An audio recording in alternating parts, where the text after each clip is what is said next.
শাক্তরা মূলত বীরভাবে সাধনা করে, বৈষ্ণবরা দাস্যভাবে সাধনা করে। আমি ভগবানের দাস, তিনি আমার প্রভু, তার চরণে আমি পড়ে থাকতে চাই। এইটা হচ্ছে মূলত বৈষ্ণবদের সাধনের একটা মুখ্য একটা ভাব, দাস্য ভাব। তিনি আমাকে দুবার পিটিয়ে দিলে আমাকে সহ্য করে নিতে হবে, এরকম একটা ব্যাপার। শাক্তদের সেই জায়গা হচ্ছে গিয়ে বীর ভাব। আমাদের এই দেহের মধ্যেই অসুর আছে, দেহের মধ্যেই দেবতা আছে। সেই দেবতত্ত্বকে জাগিয়ে আমি অসুর তত্ত্বকে নাশ করছি, এটা কম বড় কঠিন কাজ নয়। চন্দন গায়ে মেখে তো সবাই সাধনা করতে পারে, নর্মদার পাঁক গায়ে মেখে কে সাধনা করতে পারে? এই ব্যাপারটা যে চন্দনটাও যিনি সৃষ্টি করছেন, পাঁকটাও কিন্তু তিনিই সৃষ্টি করছেন। তাহলে আমার কেন নর্মদার পাকে ভগবানের অস্তিত্ব বা ভগবতীর অস্তিত্ব অনুভব হবে না? এই মুহূর্তে সোশ্যাল মিডিয়ার দৌলতে তন্ত্র সাধনার ক্রেজটা মানুষ বেড়েছে। কোথাও গিয়ে যেন ট্রেন্ড গা ভাসানো, ও লাল কাপড় পরে আছে, ও কপালে সিঁদুরে তিলকে কুমকুমে তিলক কেটে আছে, আমাকেও করতে হবে। কালী কখনো কৃষ্ণ হতে পারবে না, কৃষ্ণ কখনো কালী হতে পারবে না, কৃষ্ণ কখনো শিব হবে না, শিব কখনো কৃষ্ণ হবে না, মানুষ কখনো ভগবান হতে পারবে না, ভগবান কখনো মানুষ হতে পারবে না। এইটা হচ্ছে মূলত বাংলার বৈষ্ণবদের দ্বৈতবাদ। আর অদ্বৈতবাদে কি বলছে, আমি সে কালী হয়ে যেতে পারবো। চোখের চশমাটা মাথায় তুলে আমি চশমা খুঁজে বেড়াচ্ছি গোটা বাড়ি। আমি কিছু মন্ত্রতন্ত্র শিখবো, কিছু প্রয়োগ প্রণালী শিখবো, এবং আমি ওই অমুক জ্যোতিষালয়, অমুক কার্যালয় খুলবো, ঠিক আছে, তন্ত্রালয় খুলবো, এবং আমি র্যান্ডম ব্যবসা করবো। তুমি এত বড় বড় কথা বলছো, তোমার কি লক্ষ্য? রিপন দেবনাথ পডকাস্টে আমরা একটি স্পিরিচুয়াল জার্নি শুরু করেছি, যেটি শুরু হয়েছে দশম মহাবিদ্যা থেকে। এবং দশম মহাবিদ্যার যখন উল্লেখ করা হয় তখন মায়ের 10টি ভাগের কথা বলা হয়। অলরেডি সেই নিয়ে আমরা একটি পডকাস্ট কমপ্লিট হয়েছে।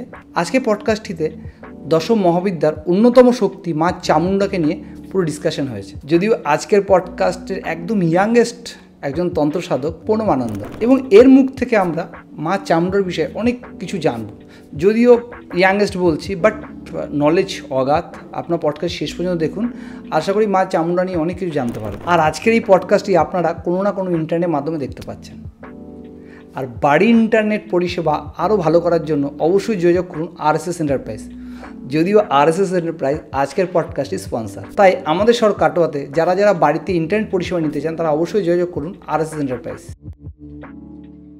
তোমাকে রিপন দেবনাথ পডকাস্টে স্বাগত। তোমার বয়সটা খুব কম, খুবই কম, মানে আমাদের থেকে অনেক জুনিয়র তুমি। এই বয়সে এই মার্গে কেন? এই বয়সে এই মার্গে বলতে গেলে আমার যেটা সবার ক্ষেত্রেই হয়, আমার ক্ষেত্রেও সেম, যে ছোটোবেলাতে একটা স্পিরিচুয়াল মার্গের প্রতি আকর্ষণ। তো সেক্ষেত্রে একটা পারিবারিক শিক্ষা বা পারিবারিক ভাবধারা থেকে দেখা সেখানে হয়তো মা পুজো করছে, মায়ের পাশে বসে পুজোটা দেখা, বা সেখানে হয়তো বাড়ির বড়রা কিছু কোনো অনুষ্ঠান হচ্ছে সেখানে পুজোটা দেখা, বা বাড়িতে কোনো বিবাহ অনুষ্ঠান সেখানে হয়তো পুরোহিত মশাই কিছু করছে, সেটাকে ফোকাস রাখা। তো ভালো লাগা প্রথম থেকে একটা বিষয়, যে ভালো লাগতো নিজে নিজে। আমি একদম ছোট্টবেলা থেকে নিজে নিজে ঠাকুর গড়া, সেখানে একটা পুজো করা, বা নিজে ঠাকুর করতাম। বা আমার অনেক বন্ধু বান্ধব ছিল, এখন তারাও অনেক বড় হয়ে গেছে, তো সেক্ষেত্রে তারাও আমাকে সাহায্য করতো, তারাও হয়তো পুজো পাঠ করতো আমার সাথে। তো এইভাবে একটা ভালো লাগা সেখান থেকে আসা। আচ্ছা। এবং তার পাশাপাশি যেহেতু আমি যে জায়গাটা থাকি ওটা তো একটু গ্রামগঞ্জ, ফলে মানুষের মধ্যে একটা ধর্মীয় ভাবধারা রয়েছি, তো ওই একটা পরিবেশটা কাজ করেছে। বর্তমান সময়ে যদি দেখা যায় যে আমরা অনেক রকম স্পিরিচুয়াল সাইড আছে, কেউ শিবের ধ্যান করে, কেউ রাধাকৃষ্ণ ধ্যান করে, কেউ বা অন্য দেবদেবী ধ্যান করে। তুমি শাক্ত মার্গেই কেন?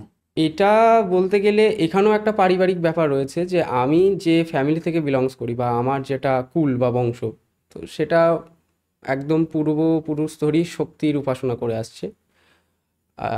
এবং সত্যি কথা বলতে গেলে শাক্ত মার্গের প্রতি ভালোবাসাটা কারণ ওখানেও একটা ভৌগোলিক অবস্থান, যে আমি যে জায়গাটা থেকে বিলংস করতাম বা এখনও করি, সেই জায়গাটায় একটা শক্তি মার্গে ঘিরে, বা বীরভূম তো শাক্ত প্রধান জায়গা। এবার মূলত আমি কিছুটা সময় শিবের উপাসনার মধ্যেও কাটিয়েছি, কিছুটা সময় হয়তো আমাদের বাড়িতে শালগ্রাম শিলা আছে, তার পুজো, সেখানেও কিছুটা সময় নারায়ণের সাথেও কেটেছে। কিন্তু শক্তি মার্গের প্রতি আকর্ষণটা ছোট থেকেই, এবং তারপরে আমার পরম্পরা বা গুরুমণ্ডলী, আমার যিনি গুরুদেব তার সাথে পরিচয়, তিনি কিছুটা আমাকে এই মার্গে টেনে নিয়ে এসেছেন বা বুঝিয়েছেন। এছাড়াও শাক্ত মার্গের যে ব্যাপারটা রয়েছে সেটা হচ্ছে ছাড়, মানে আমি আমার জীবনটার সাথে প্রকৃতিকে একসাথে করে যে মানে একটা উন্মুক্ত দৃষ্টিতে দেখা, সেটা কোথাও গিয়ে শাক্ত মার্গে রয়েছে। মানে সমস্ত পরম্পরাগতভাবে বা সমস্ত মার্গগতভাবে একটা কোথাও গিয়ে বাঁধা নিয়ম শৃঙ্খলা। শাক্ত মার্গে গিয়ে কোথাও হয়তো বা নিজের জীবন দিয়ে উপলব্ধি করে সেই জিনিসটাকে প্র্যাকটিক্যালভাবে দেখা বা বোঝার যে ব্যাপারটা রয়েছে বা যে জ্ঞানটাকে অর্জন করা, সেটা আমাকে আরও বিশেষভাবে মুগ্ধ করে। আচ্ছা, এই শাক তোমার কি? অনেক মানুষই জানে না বেসিক্যালি। যদিও আমাদের সনাতন ধর্মের অনেক বিষয়ই আমরা এখন অনেকের অজানা। হুম। আহ, যেগুলো আমরা খুব কাছ থেকে দেখতে পাই, খুব তার কাছ থেকে শুনতে পাই, সেগুলো মানুষের কাছে অ্যাভেলেবেল। যেমন মা কালী বলো, হুম। দেবী দুর্গা বলো, বা আমাদের স্বয়ং মহাদেবের কথা বলো, তাদের অল্প বিস্তার জানি, কিন্তু এই শাক্ত মার্গের পুরো ইতিহাসটা কি, বা শাক্ত মার্গটা কি, বা মূল বা এই শাক্ত মার্গকে কোন দেবদেবীর পুজো করা হয়? মূলত সনাতন শাস্ত্রে বা সনাতন ধর্মে 5টি মূল মার্গের কথা বলা হচ্ছে। সেটি হচ্ছে শাক্ত, বৈষ্ণব, শৈব, গাণপত্য, সৌর। এছাড়াও আরও একটি মার্গ বিশেষভাবে প্রসিদ্ধ, যেটা আমাদের সাউথ ইন্ডিয়া বা দক্ষিণ ভারতে রয়েছে, সেটা হচ্ছে কৌমার্য মার্গ। তো শাক্ত মার্গ মূলত শক্তির উপাসনা যারা করে, বা শক্তির যে শাক্ত শাস্ত্র বা নিয়ম, বিবিধ নিয়ম ধরে যারা উপাসনা করছে তারা শাক্ত। এরকমভাবে যারা বৈষ্ণব তারা বিষ্ণুর উপাসনা করে বা কৃষ্ণ, যারা শৈব তারা শিবের, যারা গাণপত্য তারা গণেশকে পরম ব্রহ্ম মনে করে পুজো করে বা আরাধনা করে, যারা সৌর, যেটা মূলত ভারতবর্ষে খুব কমে গেছে, তারা মূলত সূর্যের উপাসনা করে, সূর্যকে তারা মানে আদিত্যকে তারা পরম ব্রহ্ম মনে করে। এবং দক্ষিণ ভারতে এখনও পর্যন্ত প্রবলভাবে যেটা প্রচলিত রয়েছে সেটা হচ্ছে কৌমার্য মার্গ, মানে কুমার কার্তিকেয় বা স্কন্দদেবকে তারা পরম ব্রহ্ম মনে করে। এবার শাক্ত মার্গের যারা উপাসক বা শাক্ত মানে একদম সদাশিব থেকে বর্তমান গুরু আচার্য পর্যন্ত যে অখণ্ড পরম্পরা নেমে এসেছে, এবং সেই পরম্পরার মধ্যে সদ্গুরুর নিকট যিনি একদম বৈধ নিয়ম অনুসারে যিনি সংস্কার বা দীক্ষা লাভ করেছেন এবং গুরু তাকে সম্পূর্ণভাবে শাক্ত মার্গের সাধন পদ্ধতি শিখিয়েছেন, তিনি মূলত, বা যিনি শক্তির আরাধনা করছেন তিনি মূলত শাক্ত। এবার আমাদের এখানে একটা বিষয় আছে যে কালী পুজো বা দুর্গা পুজো করলেই কি সে শাক্ত হয়ে যাচ্ছে? একদমই না। কালী পুজো বা দুর্গা পুজো করলেই যে সে শাক্ত হচ্ছে তা নয়। আমরা দুর্গা পুজো দেখতে পাই অনেক সময় অনেক জায়গাতেই হচ্ছে, কিন্তু শাক্ত সেই যে মূলত প্রপার নিয়ম, কুলাচার বা কৌল আচারকে পালন করছে, তার ইনস্ট্রাকশন ফলো করছে, গুরু প্রদত্ত তার গুরুবাক্যকে মেনে চলছে, বা যেটা আমাদের আগম বা তন্ত্রশাস্ত্র শাক্ত মার্গের মধ্যে শাক্ত আগম বলা হচ্ছে, সেটাকে যারা মেনে চলছে তারাই শাক্ত। এবার যদি বলি শাক্তর যে যারাই তাহলে উপাসনা করছে তারা কি শাক্ত হয়ে যাচ্ছে? শাক্ত মার্গে তারা অনুমোদন পাচ্ছে।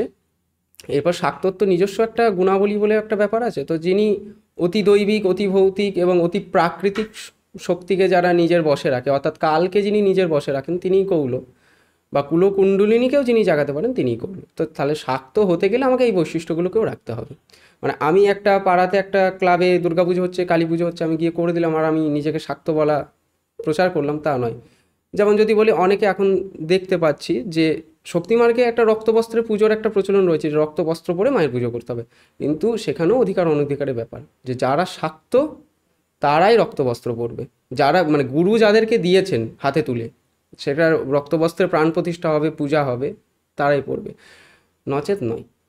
এবার শাক্ত হতে গেলে সেক্ষেত্রে আমি যদি মনে করি আমি প্রকৃত শাক্ত সাধক হব বা ভক্ত হব, সেক্ষেত্রে আমাকে কিন্তু প্রপার বৈধ গুরু পরম্পরা থেকে আগে পারমিশন বা অনুমোদন বা দীক্ষা যাই বলি না কেন, বা সংস্কার, শাক্ত মার্গের সংস্কারের ব্যাপার আছে, তো সেই সংস্কার গ্রহণ করাটা অতি আবশ্যক প্রথম। তারপর তো এবার তার তো নিজের সাধন শক্তি দিয়ে তো এবার সর্বস্ব দিশে চেষ্টা করবে। তুমি বেসিক্যালি বলে শাক্ত মার্গ হচ্ছে শক্তির উপাসনা। শক্তি মানি আমরা বেসিক্যালি মা কালীর রূপকে জানি।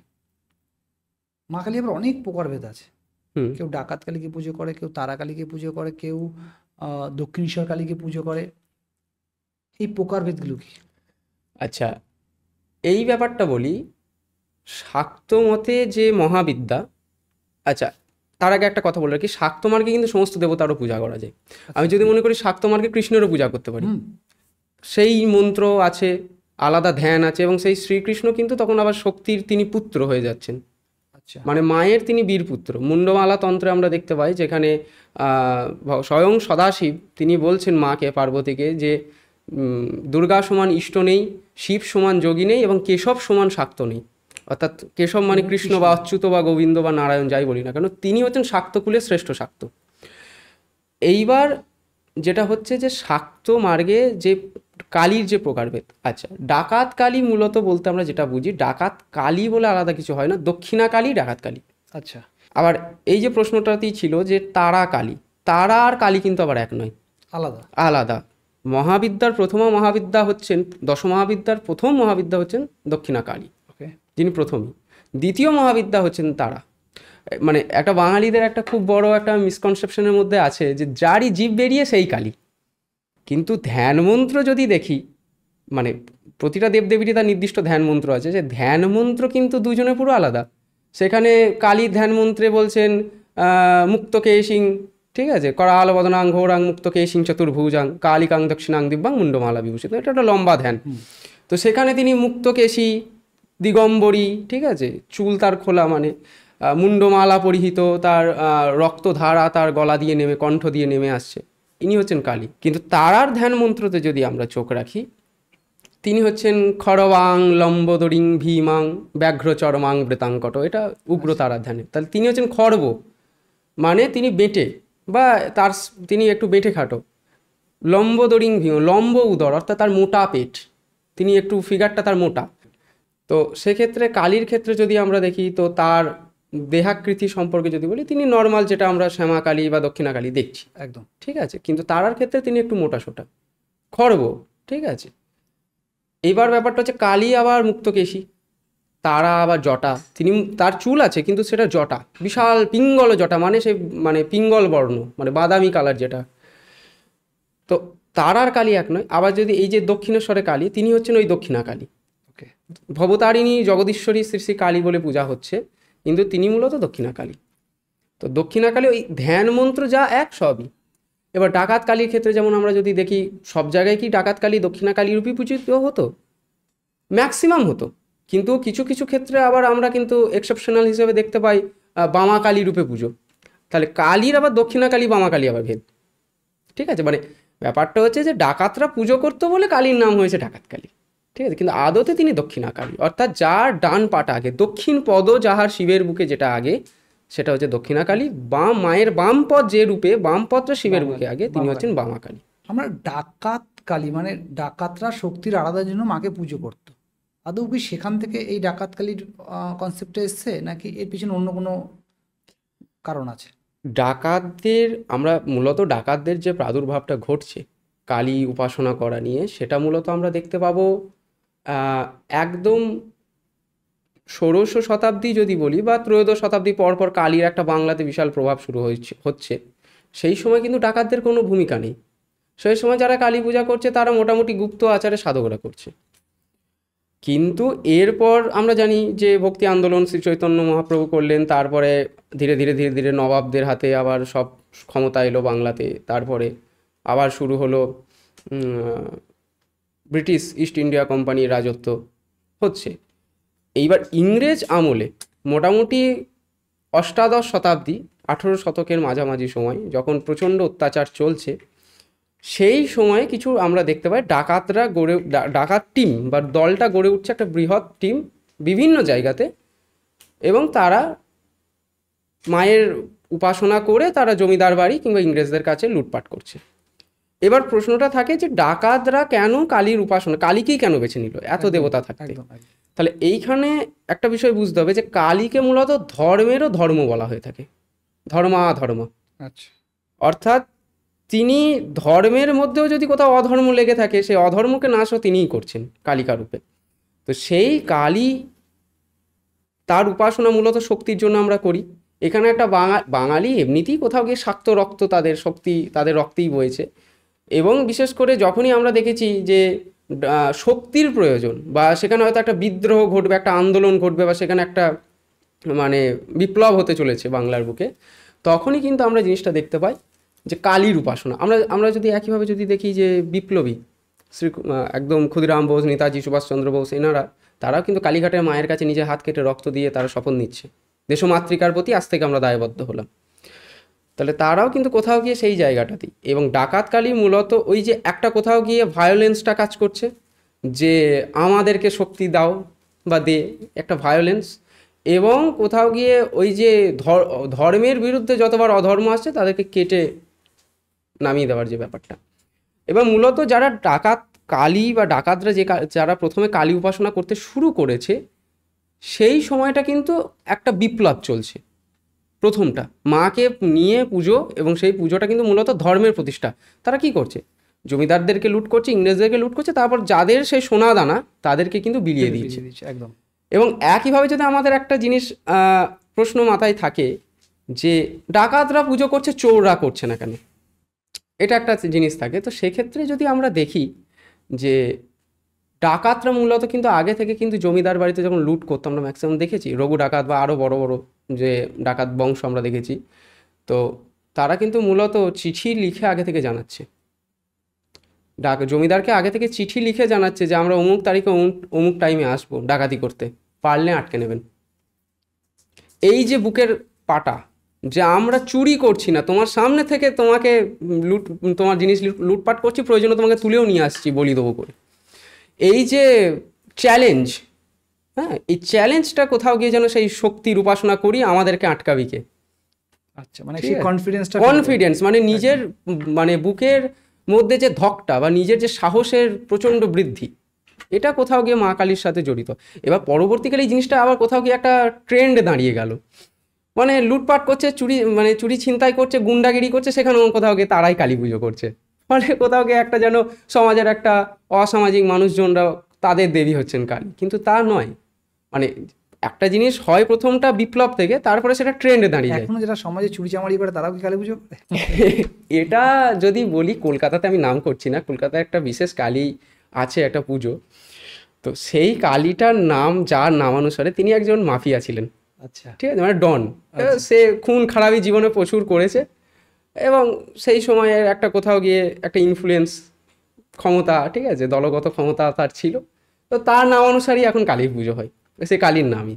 আচ্ছা, ঠিক আছে। এবং তাহলে এবার কোথাও গিয়ে সাধারণ মানুষের মনে হচ্ছে এই ডনের নামে কালী, তাহলে কালী তাহলে কোথাও গিয়ে ওই অসামাজিক মানুষদেরই, যারা চুরি ছিনতাই করছে তাদেরই দেবী। তা নয়, বাঙালি ওই যে জিনিসটা রপ্ত করে ফেলে, সেটাই কোথাও গিয়ে ট্রেন্ড দাঁড়িয়ে যায়, সেটাই হয়েছে, ওইটাই হয়েছে ব্যাপার। কিন্তু কালী মূলত ধর্মের, মানে ডাকাতরা করেছে অধর্মের নাশ করব, ধর্মের প্রতিষ্ঠা করব, সাধারণ মানুষকে পালন করব। কারণ মা যেমন সৃষ্টি করছেন, তিনিই সৃজন করছেন, তিনিই আবার ধ্বংস করছেন। তার ধ্বংসরূপে তিনি জমিদারকে তাড়া করছে, সৃজন রূপে সাধারণ প্রজাকে তারাই পালন করছে, এটাই হচ্ছে ব্যাপার। যখনই মা কালীর কথা আসে, সঙ্গে মা চামুণ্ডার কথাটাও উঠে আসে। মা চামুণ্ডার আবির্ভাব কী করে হয়, বা এর উপাসনা করতে গেলে সে কি সব শাক্ত মতেই হয়, নাকি এর কোনো আলাদা কোনো পাঠ আছে? আচ্ছা, চামুণ্ডার প্রসঙ্গে যদি আসি, চামুণ্ডার কালী হয়তো কোথাও গিয়ে এক, আবার হয়তো এক নয়। আচ্ছা, কারণ চামুণ্ডার বীজ মন্ত্র, আমি যদি বিরাচার মতে আসি, পৌরাণিক একটা মন্ত্র রয়েছে, কিন্তু চামুণ্ডার যেটা বিরাচার বীজ মন্ত্র, যেটা একদম গুপ্তভাবে আচার পালন করা হয়, সেই মন্ত্রর সাথে কালীর মন্ত্রের কোনো মিল নেই বীজের। আচ্ছা, চামুণ্ডার যেটা ধ্যান মন্ত্র, সেখানেও কালীর কিন্তু কোথাও মিল নেই। মিল নেই, মানে পুরো সেপারেট। কি পুরো সেপারেট বলতে সূক্ষ্মগত দিক থেকে গেলে সবই এক, আবার স্থূলগত দেখলে সবই আলাদা। কারণ মা কোথাও গিয়ে শুষ্ক মাংসা চর্ম এরকম তার দেহ নয়, মানে মায়ের যেটা দেহাকৃতি গঠন, ওই যে বললাম, সেখানে তিনি হয়তো কোথাও গিয়ে একদম সাধারণের মতনই দেখতে, কিন্তু কোথাও গিয়ে চামুণ্ডার যেটা বলছে যে তার হাড় একদম বোঝা যাচ্ছে, বুকের পাঁজর বোঝা যাচ্ছে, মানে একদম চামড়া লেগে আছে হাড়ের সাথে, এতটা রিকেট তার বডি, এরকম বোঝাচ্ছে। ভয়ঙ্করী, হ্যাঁ, গাল দুটো তার ভিতরে ঢুকে গেছে, জিভটা তার লো জিহবা তার একদম মাটি পর্যন্ত ছুঁয়ে যাচ্ছে, এবং তার মাথাতে যে চুলের বর্ণনা, সেটা কোথাও গিয়ে সেই তিনি এত রেগে আছেন যে তার মাথায় অগ্নি শিখা জ্বলছে মাথাটায়। কালীর কিন্তু মুক্ত কেশে এখন চুল মাটি পর্যন্ত বইছে, কিন্তু তার কিন্তু অগ্নিশিখা চলছে। আচ্ছা, এবার এই চামুণ্ডার আবির্ভাব ধরে যদি বলি, তাহলে ভগবতীর একটি রূপ হচ্ছেন কৌশিকী, মানে শ্রী আদ্যাশক্তি মহামায়া। সেই কৌশিকী রূপের এখানে একটা তাহলে পৌরাণিক ঘটনা চলে আসে, একদম যদি ছোট্ট করে বলি, যে শুম্ভ এবং নিশুম্ভ নামে দুই দৈত্য, তারা অজেয় হয়, ওই যেটা সমস্ত দৈত্যের ক্ষেত্রেই হয়, যে দেবতা ব্রহ্মার কাছ থেকে অজেয় বর প্রাপ্তি করে এবং তাদেরকে ঠেকানো অসম্ভব হয়ে পড়ে এবং তারা স্বর্গ দখল করে নেয়। দেবতারা তো সেই একইভাবে, কখনো তারা মহেশ্বরের কাছে শরণাগত লাভ করেছে, কখনো বিষ্ণুর কাছে, কখনো ব্রহ্মদেবের কাছে। তো সেরকমভাবেই তারা ত্রিদেবের কাছে গিয়ে তারা শরণাগতি লাভ করে যে আমাদের এই অবস্থা, আমাদের করুণ অবস্থা, আমরা কী করব। তো তখন ওই জগৎজননী উদ্ধার করবেন। তো সেই শুম্ভ নিশুম্ভ যখন দৈত্যকুলের দুই রাজা, দুই ভাই, তারা যখন স্বর্গ জয় করেছে বা স্বর্গে দখল করেছে, তখন তারা দেবীর যে মানে কি বলবো অতি সৌন্দর্য লাবণ্যময় রূপ সেটা দেখে তারা মুগ্ধ হয়। ঠিক আছে, মানে ভগবতী এমনিতেই বলে যে দুর্গার মতো দেখতে, সাধারণ একটা মেয়ে, বাঙালি মেয়ে যদি দেখতে সুন্দরী, তো মা এমনি প্রচণ্ড সুন্দরী। তো সেই জায়গাটাতে শুম্ভ এবং নিশুম্ভ ভগবতীর কাছে মানে বিবাহ প্রস্তাব হিসাবে বা প্রপোজাল পাঠানোর জন্য চণ্ডমুণ্ডকে পাঠায়, তার দুই সেনাপতি। আচ্ছা। এই চণ্ড আর মুণ্ড গিয়ে তারা বলেন যে যদি আমাদের রাজা আপনাকে বলেছে তা আপনাকে নিয়ে যেতে হবে, মানে আদেশ, একটা জোর জবরদস্তি ব্যাপার। তো সেখানে যেতে চাই না, যে না আমাকে বিবাহ করতে হলে এরকমভাবে তো দূত পাঠানো কেন, হ্যাঁ, কোথাও গিয়ে সরাসরি তাকে আসলে তবে তাকে বীর পুরুষ ভাবতাম। তো এরপর যেটা হয় যে চণ্ড আর মুণ্ড তারা ভগবতী অঙ্গস্পর্শ করে, একদম হাতটা টেনে নিয়ে যাবে এরকম একটা ব্যাপার, যে কেশ কর্ষণ করে তোমাকে নিয়ে যাবো এখান থেকে। ভগবতী তখন প্রচণ্ড রেগে যায় এবং ছিটকে যায় তার তেজে। তারপরে কৌশিকীর যে ত্রিনেত্র, সেই ত্রিনেত্র রূপ থেকে চামুণ্ডার আবির্ভাব ঘটে। আচ্ছা। ঠিক আছে, মানে একটা তখনও তিনি চামুণ্ডা নন, তখনও তিনি একজন ভয়াল দর্শনা দেবী, তার নামকরণ হয়নি। সেই ভগবতী চামুণ্ডা তিনি কিন্তু চণ্ড এবং মুণ্ডকে বধ করেন, এবং চণ্ড এবং মুণ্ডকে বধ করেন বলেই তার নাম হয় চামুণ্ডা। মানে দেবী কৌশিকী তার নামকরণ করেন চামুণ্ডা। এই চামুণ্ডা তাহলে কি? এই চামুণ্ডা কিন্তু কোনো মহাবিদ্যা নন, ইনি হচ্ছেন গিয়ে অষ্টমাতৃকার একজন মাতৃকা। আচ্ছা, যে দশ মহাবিদ্যা আছে তার মধ্যে একটা, না, দশ মহাবিদ্যা তিনি মহাবিদ্যা। আচ্ছা, অষ্টমাতৃকা মানে ভগবতী অষ্টমাতৃকা, মানে দুর্গার যখন পুজো হয় তখন কিন্তু দেবী দুর্গা তিনি কিন্তু অষ্টমাতৃকা পরিবৃতা, তার মধ্যে একজন মাতৃকা হচ্ছেন চামুণ্ডা। আচ্ছা। এরকম অষ্টমাতৃকা কে আছে? ব্রাহ্মী, মহেশ্বরী, নারায়ণী, হ্যাঁ, বারাহী, কৌমারী, চামুণ্ডা, তারপরে আর নারসিংহী, এই নিয়ে হচ্ছে অষ্টমাতৃকা। তো সেই অষ্টমাতৃকার মধ্যে একজন ভয়াল দর্শনা। এবার এখানেই এই জন্য বলা হয়েছে দেবী কৌশিকী স্বয়ং চামুণ্ডাকে বলেছিলেন যে সন্ধিক্ষণ, যেটা দুর্গাপূজার আমরা বলি, সেই সন্ধিক্ষণে কিন্তু চামুণ্ডারই পুজো হয়। এবার ওই যে বললাম সূক্ষ্মগত দিক থেকে ধরলে সবই এক, ওই চামুণ্ডা রূপী দুর্গা, তিনিই কালী, তিনিই দুর্গা, তিনিই সব। কারণ চামুণ্ডা তো আদত সে মায়েরই স্বরূপ, কিন্তু তিনি অষ্টমাতৃকা, তার পূজা বিধি আলাদা, এবং তার পূজাতে বলি ম্যান্ডেটরি, বলিদান দিতেই হবে চামুণ্ডা পুজোতে। মানে তার পুজো সম্পূর্ণ বীরাচারের মতো হওয়ার কথা, সেখানে আমরা পৌরাণিক একটা আচার পাই, কিন্তু পৌরাণিক আচার পেলেও আমরা যে স্মার্ত মতে যে পূজা বিধি পাচ্ছি চামুণ্ডার, সেখানেও কিন্তু বলিদান কিন্তু স্মৃতিশাস্ত্র অনুমোদন করছে। ঠিক আছে, মানে ভবিষ্য পুরাণক্ত আমরা পাচ্ছি, সেখানে চামুণ্ডার পূজার বিধান দিচ্ছে, এবং একটা আমরা শ্রী শ্রী চণ্ডী থেকে চামুণ্ডার একটা বীজ মন্ত্রও রয়েছে। আবার বীরাচারগত ধরতে গেলে সেখানে মানে যে বীজ মন্ত্র, সেই বীজ মন্ত্রের একটি অনুভূতি মানে আমি আমার গুরুদেবের মুখেই শুনেছিলাম, যে সেই বীরাচার বা একদম যেটা তন্ত্রোক্ত যে চামুণ্ডা বীজ মন্ত্র, সেই মন্ত্রে যখন জপ হবে, সেই জপটা বড় জোর 11 বারের বেশি করা যাবে না। তো সেই জপটা যখন হবে, শরীরের একদিক মনে হবে যেন মানে সুমেরু বা আটলান্টিক মহাসাগর বইছে, মানে এত ঠান্ডা, আর একটা দিক দিয়ে মনে হবে যেন শরীরে যেন মনে হচ্ছে জ্বলন্ত লাভাকেও ঢেলে দিয়েছে। মানে দুই দিকে দুই রকম অনুভূতি হবে, মানে একদিকে প্রচণ্ড ঠান্ডা, একদিকে প্রচণ্ড গরম, মানে শরীরের দুই শক্তি তখন কাজ করছে, যে কারণে ওটা বেশিক্ষণ জপ করা যায় না। তো এই চামুণ্ডা পূজা সম্পর্কে একটা বিষয় এইখানেও বলে রাখাটা প্রয়োজন, যে অনেক জায়গায় আমি নিজেই যেমন দেখেছি, আমাদের ওখানে একটা বিখ্যাত পুজো আছে ঘোষবাড়ি দুর্গা পুজো, সেখানে সন্ধিক্ষণে চামুণ্ডার পুজো হচ্ছে, কালীকে প্রতিষ্ঠা করে দিচ্ছে, কালী মূর্তি, এবং সেখানে কালীর ওই করা আলো বদনাং ঘোরাং ওই ধ্যানে, কিংবা আরও যে একাক্ষরী যে ধ্যানটি রয়েছে সেই ধ্যানে পুজো করছে। কিন্তু কালী আর চামুণ্ডা তো এক নয় তার রূপগত ধরতে গেলে, এবং কোথাও দুর্গাপুজোর কোথাও কালী পূজা, কালী মূর্তি নিয়ে এসে পুজো করা, তো অষ্টমীর সন্ধিক্ষণে কোথাও এরকম বিধান নেই, চামুণ্ডার পুজো করতে হবে। এবার চামুণ্ডার মূর্তি প্রতিষ্ঠা আমি আপাতত আমার চোখে পড়েনি, দুর্গাকেই চামুণ্ডা রূপে, তখন মায়ের মধ্যেই চামুণ্ডার আবেশ ঘটে, যে কারণে সেই সময় বলা হয় যে মেয়েরা চুল খুলে রাখবে না, ছেলেরা দূরে কোথাও যাবে না নিজের ক্ষেত্র বা নিজের এরিয়া ছেড়ে, ঠিক আছে, জোরে কথা বলবে না, কলহ করবে না, নারীকে প্রহার করবে না, শিশুকে প্রহার করবে না। আমাদের ছোটোবেলা থেকে বলা যায় এখন সন্ধি পুজো চলছে, চুপচাপ বসে থাক, এটা আমাদের বলা হতো। আমাদের বাড়িতে দুর্গা পুজো হয়, সেই সময় চুপ করে বসে থাক, কেউ নড়বি না। তো সেই জায়গাটাতে দাঁড়িয়ে তখন বুঝতাম না যে আমার ঠাকুমারা মন ভুলানোর জন্য তখন বলতো যে ভূত প্রেতরা এখন নেমে আসে। ভূত প্রেতরা নয়, স্বয়ং চামুন্ডা নেমে আসেন, তার আবার গণেদেরকে নিয়ে, এবং তারা ওই যে অট্টহাসে, হ্যাঁ, তারা চারিদিকে তারা বিতরণ করছে, এবং সেই সময় পুরো নিস্তব্ধ হয়ে যাওয়ার কথা, মানে একটা গাছের পাতা পর্যন্ত নড়ে না। এইটা হচ্ছে সন্ধিক্ষণ, মানে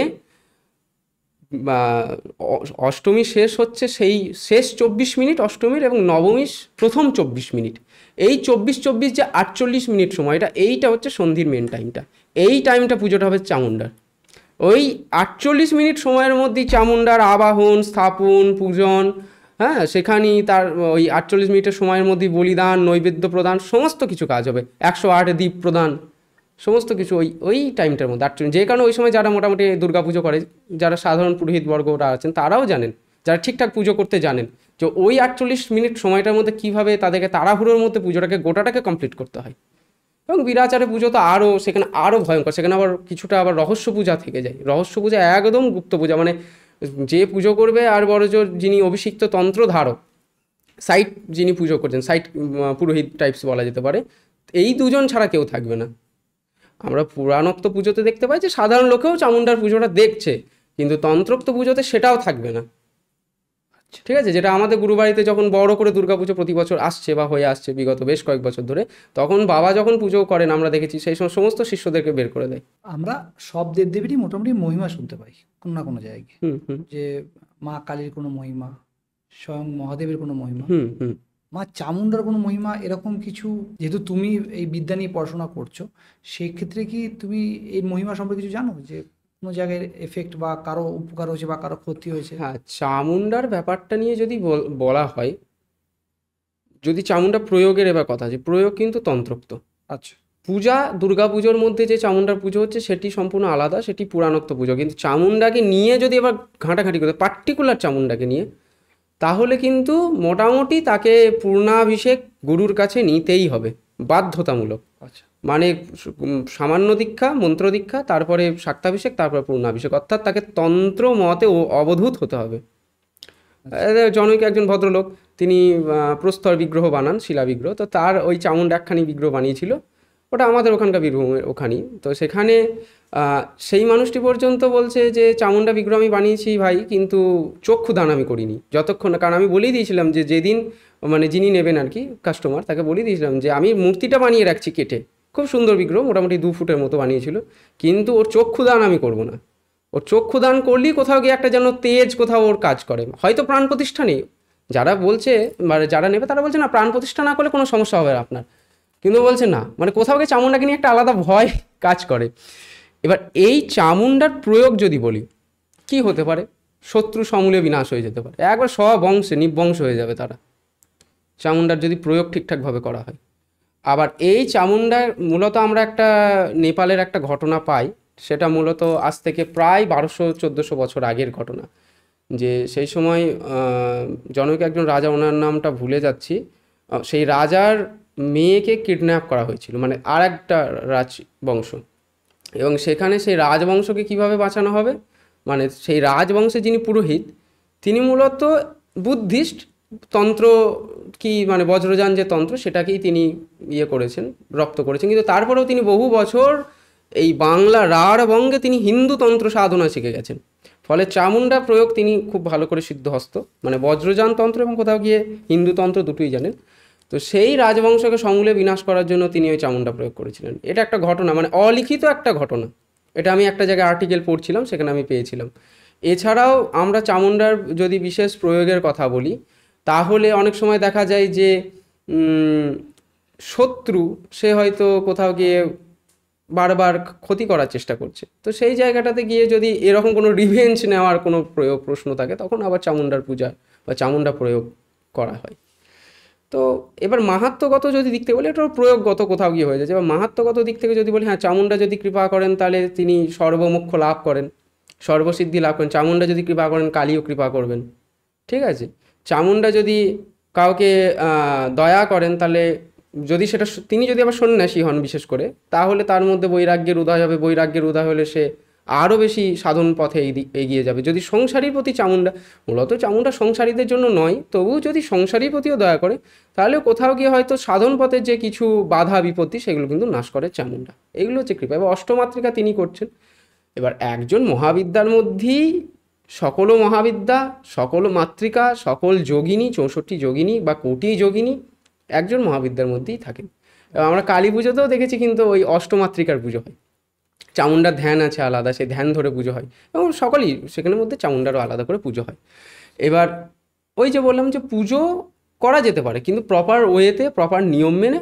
এবং তুমি যদি প্রপার নিয়ম মেনে করো, তাহলে গিয়ে তিনি কৃপা করবেন। তিনি কৃপা করলে সাধন যে বিঘ্ন সেগুলো নাশ হবে, সাধন পথে তুমি এগিয়ে যাবে। আর যদি তুমি মানে অনধিকার চর্চা করো, তাহলে সেক্ষেত্রে হয়তো হিতে বিপরীত হবে।